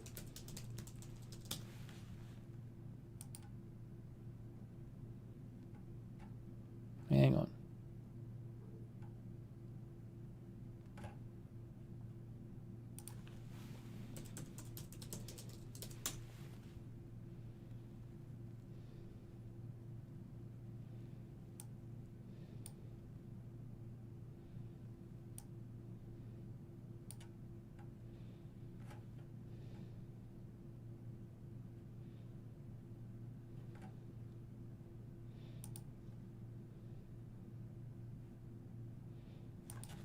I'm trying to get a statement from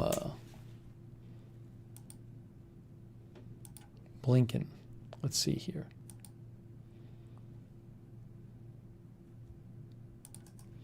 U.S. sees collective response to ship attack blamed on Iran. He said he did not think the incident necessarily signaled anything about Iran's incoming president.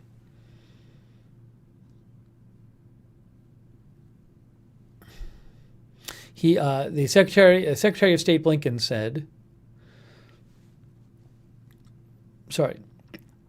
according to Reuters, but what it does say is Iran continues to act with tremendous irresponsibility when it comes to, in this instance, threats to navigation, to commerce, to innocent sailors who are simply engaged in commercial transit in international waters.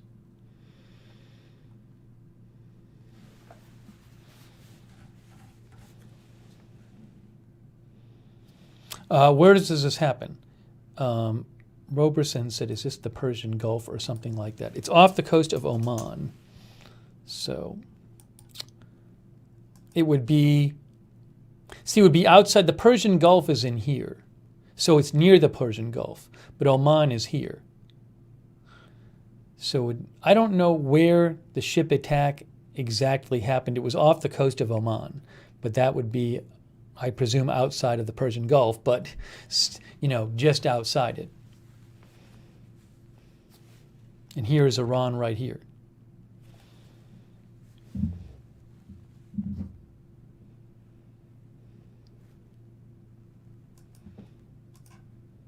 But it's a big deal. The attack is a big deal just because, again, it's a different kind of attack. It's a big deal because 2 crew members of the ship got killed, and because they did this thing where they attacked it with drones, which we haven't seen that kind of attack on ships before that I remember in recent memory by Iran. And are they targeting crew members of ships now? Is this going to be a regular thing?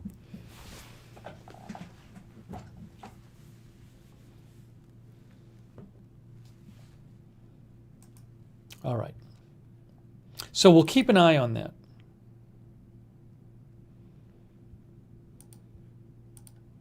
By the way, I post regularly breaking news stuff on my Twitter, @Lookner on Twitter. So I'll post there if I hear anything, for example. Colin K. says, I think that after such a brazen attack from Iran that Israel will respond in an overt manner. I mean, it's an interesting question. Does Israel need to do something overt, like politically? I don't know what the political, I don't know how the general Israeli population feels about it, but politically and diplomatically, Israel might think that they need to make a, public show of doing something big about it. I'm not sure. Mike 1011 thinks if no Israeli citizens were hurt, nothing will happen. I don't know. I don't think nothing will happen, but I don't know if we'll have military action or not. No, April Coco, we haven't talked about the Belarus Olympic athlete yet. I'll show you the latest I heard on that.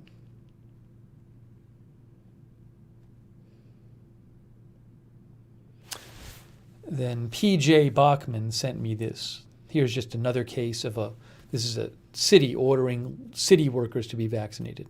Kyle Griffin posted Denver's Michael Hancock has ordered all of the city's 10,000 municipal workers to be vaccinated by the end of September. It's a lot of people, 10,000 people.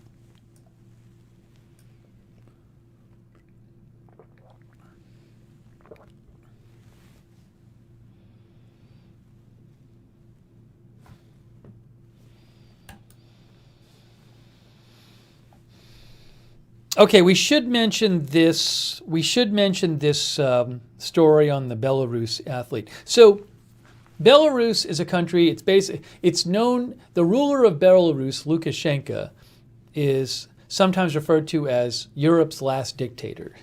It's basically a dictatorship in that country, and people are not free to protest. Generally, not free to protest, not free to criticize the government. I think it was last year. There was an election where it was widely believed that Lukashenko lost the election, and then he claimed that he won by a lot. And then his opponent, is it Tikhanovskaya? I'm trying to remember her name. She was basically forced to leave the country.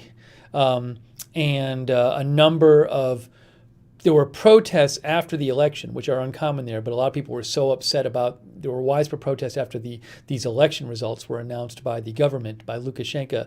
And in the aftermath of that, a large number of protesters were arrested and beaten severely.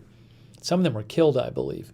Anyways, so this athlete, there's a sprinter who's with Belarus, and she was critical of the country's coaches because they had signed her up for an event that she didn't train for. And the country didn't like that she was criticizing the coaches.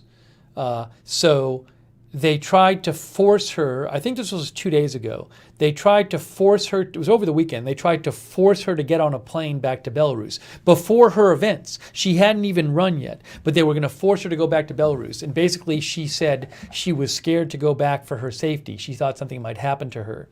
So the Japanese government intervened and the police were protecting her. And then now it looks like she's going to Poland. Poland has offered her, has said that she is welcome to come and stay in, I guess, live there in Poland.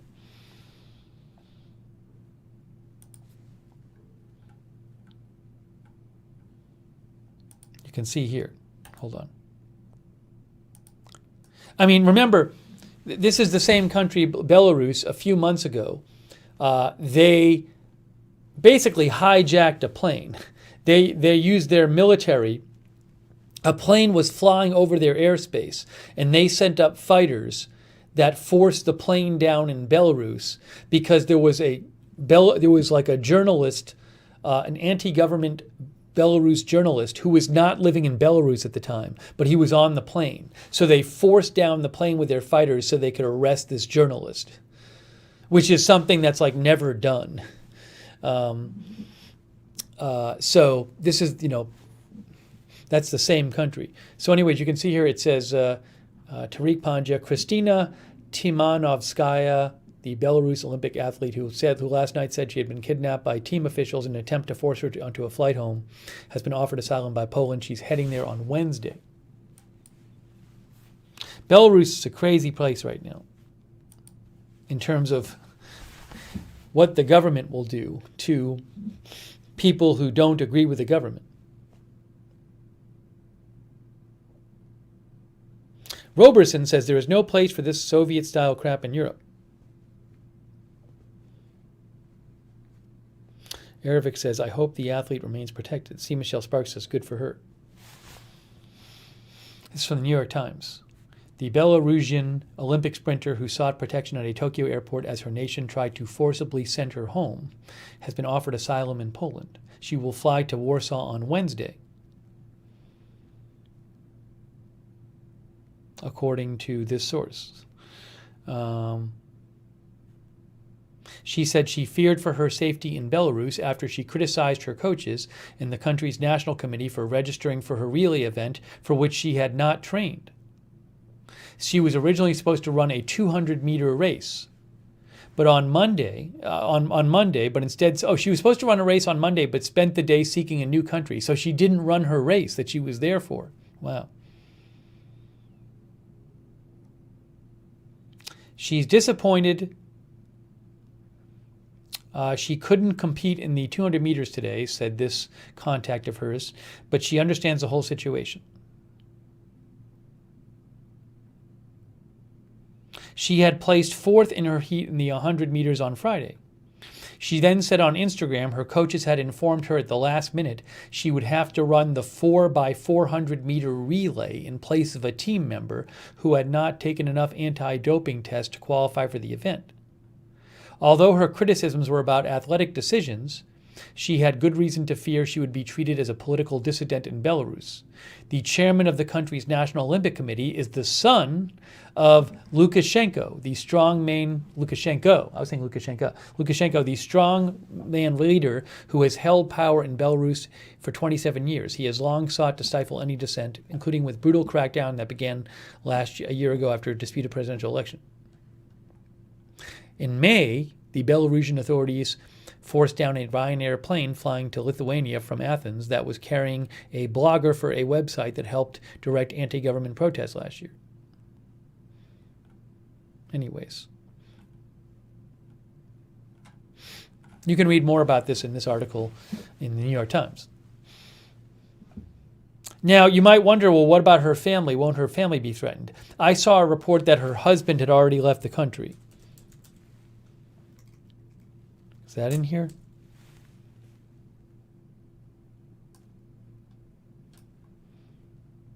But, a worry is that if you leave the country, what are they going to do to your family?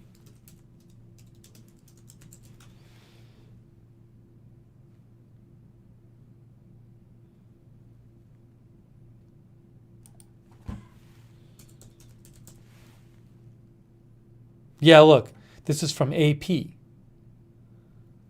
It says her husband confirmed to the Russian Sport Express newspaper that he had left Belarus for Ukraine.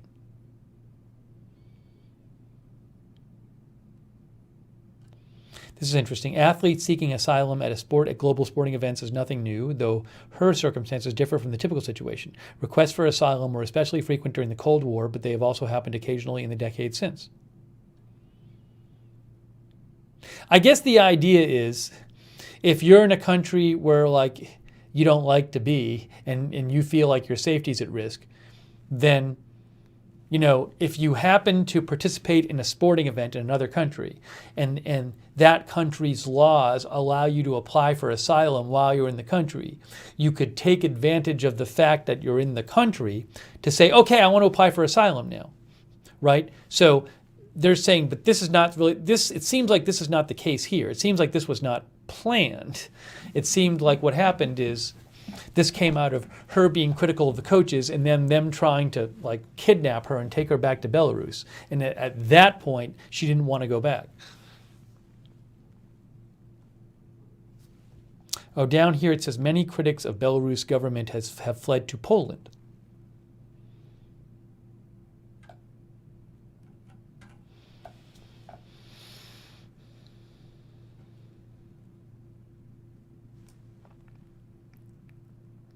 Robertson says, I think Putin backs up Lukashenko. That's how he stays in power. He certainly supports Lukashenko. Belarus is next to Russia. But it's also next to EU countries. There's Belarus right there. Ukraine, Lithuania. There's Russia right here.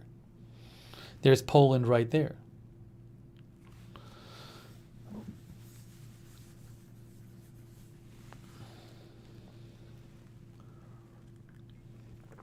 Right. Green-eyed lady says, I hope her family will be protected. You would worry about anybody, any close contacts she has in Belarus.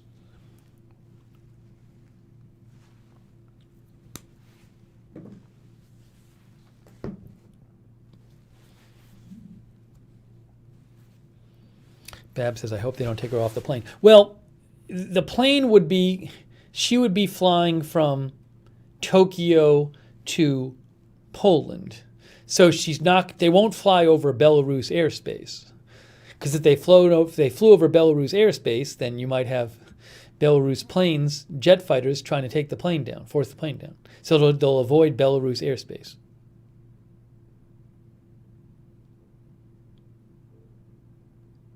Mark Helton says Castro had spies watching Cuban boxers when overseas. Mike 1011 says Putin can't have a westernized Belarus. That puts Russia in jeopardy. The election, the evidence strongly suggested that Lukashenko lost the election. But he declared he won it by a lot.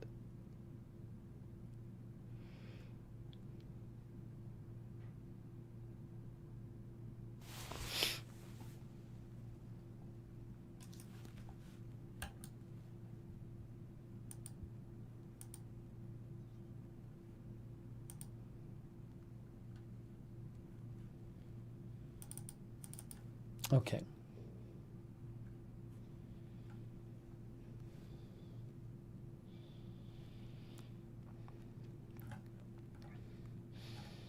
Let me just see if there's any more.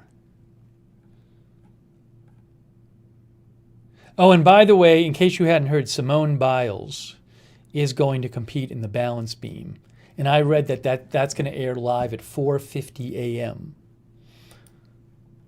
I'm sure it'll be on like tomorrow night on prime time or whatever in recording. But I think it's 4:50 a.m. So she is going to compete in the balance beam.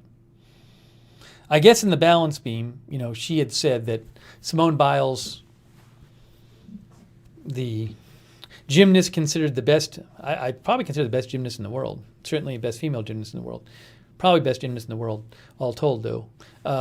But she had to pull out of the Olympics, basically, because she said she was getting the twisties, which I'm not an expert on the twisties, but from my memory, it was when like you suddenly start becoming disoriented when you're in the air twisting around as a gymnast, and you lose your normal control of yourself and bodily awareness, and it's very dangerous. So I'm assuming maybe what's happening is that on the balance beam, she doesn't have to do the same kind of twisting moves that she would normally do on, like the vault or the uneven bars or whatever.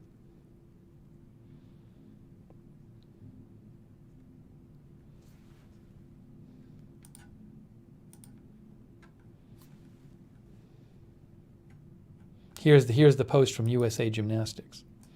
We are so excited to confirm that you will see 2 U.S. athletes on the balancing tomorrow, Suni Lee and Simone Biles.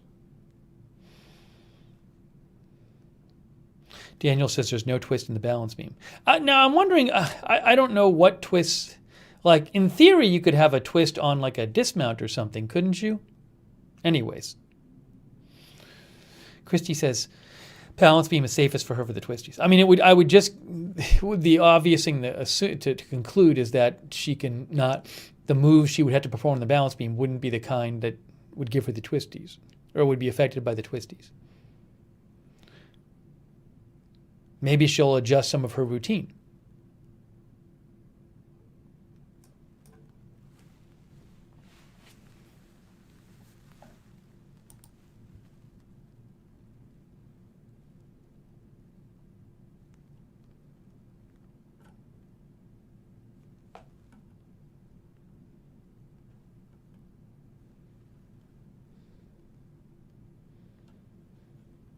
All right, let's see here. Hang on one sec.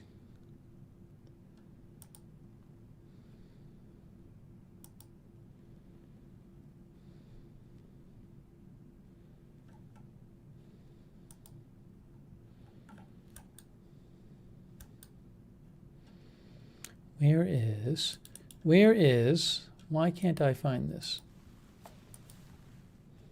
One other quick thing I wanted to mention.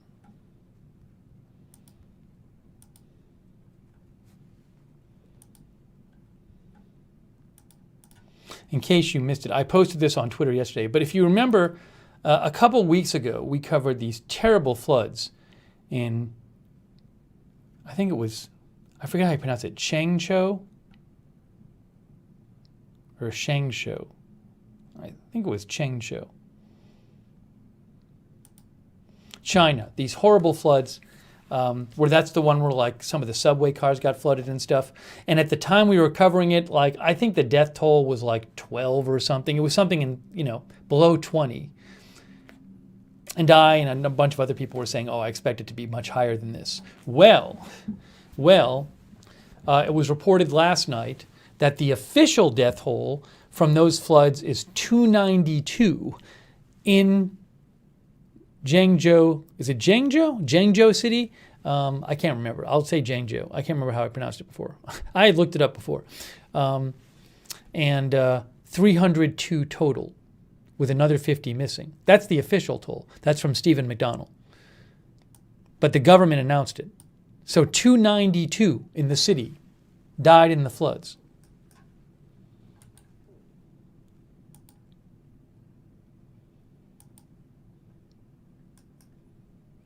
This says Zhengzhou. It's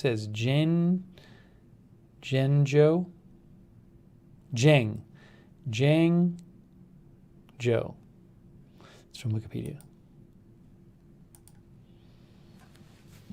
Dave Moss says he thinks it was 12. Yeah, so sadly, even the official toll is that high now.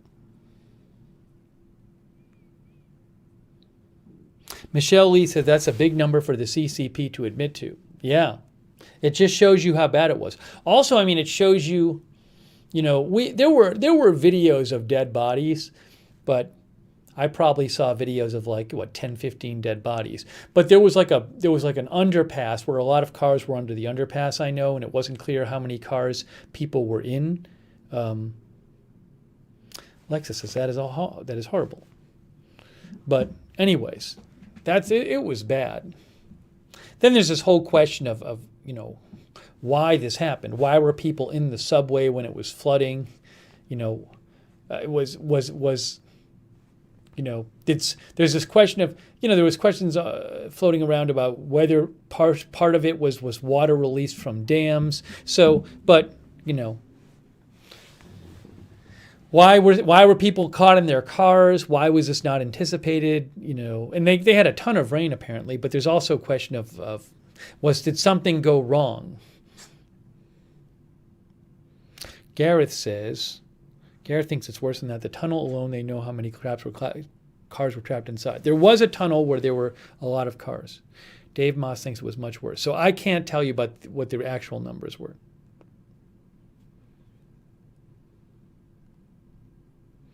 Emily, I believe that the subway videos, those people were rescued who posted the subway videos. But there are some subway videos that we didn't show, which there's an aftermath of a video in subway there's multiple videos from subway stations that show dead people. But I believe the people who posted the videos from the subway cars, the ones that were widely spread around, that were aired, I think those people were rescued. But there were other people in the subway who apparently didn't make it.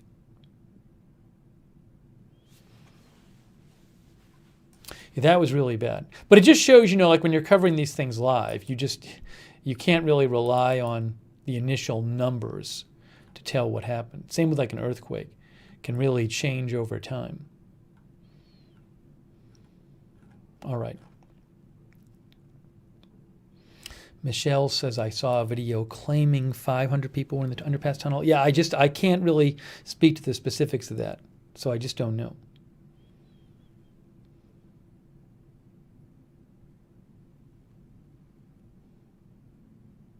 Kayla Aribati says, I hope no matter what Simone Biles does, she does what's best for her. If she performs, I hope it's awesome.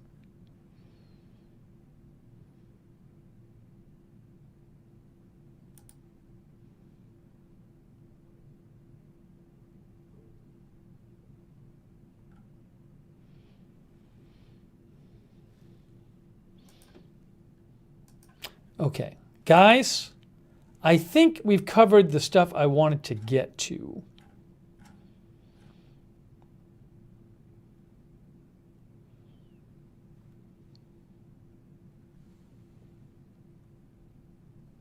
So I think I'm going to wrap up this news roundup stream. But if there's big news, I'll come back on the air and cover it. So if you're watching on YouTube, you're watching this on Agenda Free TV 2. So if you're watching on YouTube, make sure you subscribe to Agenda Free TV, because that's my main news channel. When we cover a single story, we're on Agenda Free TV. This channel on YouTube is Agenda Free TV 2. So if you're watching on Twitch or Facebook or Twitter, it's all on Agenda Free TV. It's just one channel. So subscribe, follow this channel. And if you do subscribe on YouTube, make sure you click the notifications bell and choose all notifications. See, there's a bell here. You want to click the bell and choose all notifications. So I really appreciate you guys joining me for the news roundup. Oh, thank you, Jock Godbout. Thank you, Jock. That's very kind of you. Jock from Canada. Really appreciate you guys joining the news roundup. I will post news that I hear on my Twitter account, @Lookner on Twitter. If there's big news, I'll come on the air. Also, I do have a personal channel called Lookner that's only on YouTube. Sometimes we do non-news live streams over at the Lookner channel. We did one last night. So that's on YouTube if you want some non-news stuff. Thank you for writing in your comments and letting me hear your comments and questions today and sending me updates. Thanks for all your participation in the broadcast. Huge thanks to our moderators. They are fantastic. Really appreciate the mods. Hey, Linda Belk is there. Thank you, Linda. Sarah Joy, Melissa McQueen, Lady Edith, Mark Helton, Soma Amar, K. Lowry Bati. Oh, thank you, Duster, for the Facebook stars. I appreciate that, Duster. Thank you. Good to see you, Duster Singer. Much appreciated. Thanks. Also, our mods,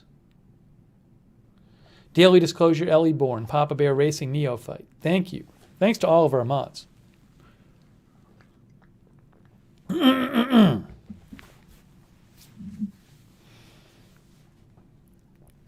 And thank you to, oops, hang on a second here, I gotta do this.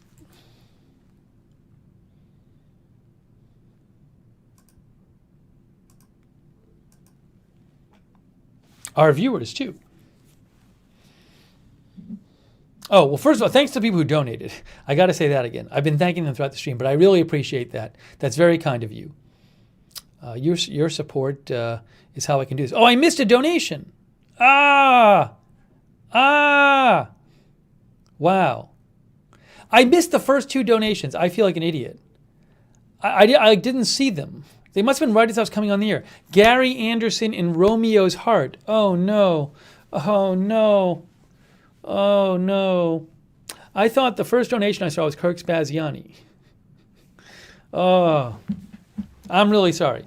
I'm sorry, Gary Anderson and Romeo's Heart from Sweden. Oh, I also missed Patty Looney donated. Thank you, Patty Looney, for donating. Thank you, Patty.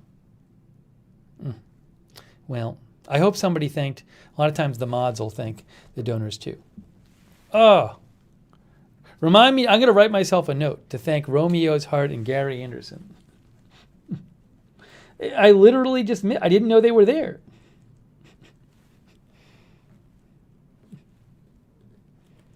Didn't see them. Didn't see the donations till right now. Anyways, maybe they're still watching. I bet they're not.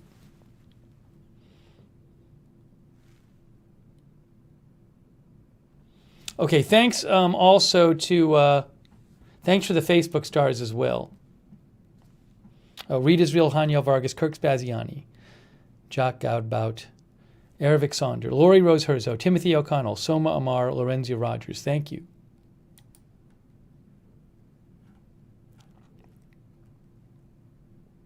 And thanks to all of you viewers. Oh, by the way, don't forget there's an Agenda Free TV Discord. If you like chatting with other viewers, we have a Discord chat where you can chat with other viewers when we're not on the air. It's free. Also, it's a really great way to get notifications for my channels. If you sign up, it's free, but you automatically get really reliable notifications when I'm coming on the air to cover something. So check out the Discord. Our mods can post the link to the Discord, and also the Discord link is at the bottom of the YouTube video description. Also, if anybody's interested in being a volunteer moderator, that would be amazing. You can ask the mods for more information about that. Oh, and thank you. I also thank you to Kay Lowry Bati. Hey, thanks, Kay, for modding and also for the Facebook stars. I appreciate that. All right, thanks to our viewers like D66 and Salvatore. Love the Russells. They were there. Iowa Girl. Jay Alexander. Thanks for watching, Jay.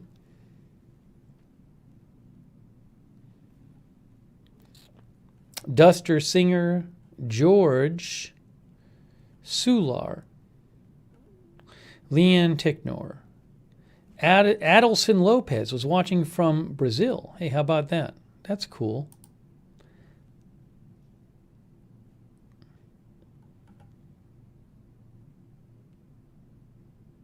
Timothy O'Connell. Thanks, Timothy. Kathy Sampson, Janet McLaughlin, Sherry Gonzalez. Thanks also for watching. Yaybeard. Shaggy. Just Dome. Hot Cup. Sidewalk Connoisseur. Shea Butter. Skip Foo. Randy Bay. We mentioned Lindsey Graham. We talked about it at the start of the stream.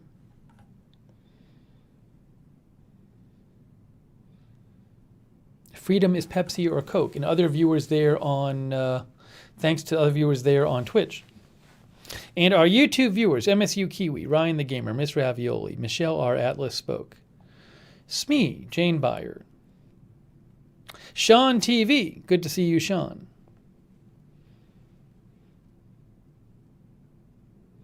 J. Marie, Michelle R., Astro Josh, Trouble with the Trees, Madison, Michelle Lee, Daniel Terrell, Gareth Ross, UK, Sharon Heberling, Sam Patton, Earth Citizen, Bitcoin Phoenix, Ziggy, Smee, Jackie Morgan,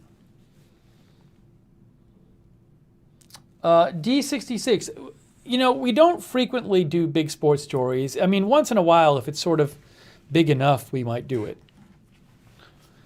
I tend to let the sports experts cover that. But if it's a big enough story, we'll cover it, so sometimes. But generally not the average sports story, I would say.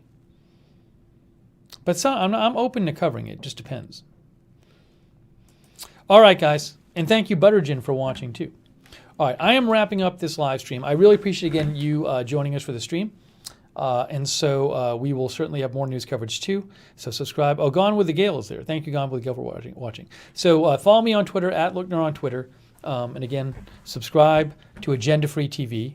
And if you're on YouTube, both Agenda Free TV to Agenda Free TV and Agenda Free TV 2, so you can get the latest breaking news updates. That is it for now. Thank you again to our moderators too. Really appreciate it. That's it for now. We'll see you soon with more live news coverage right here at Agenda Free TV.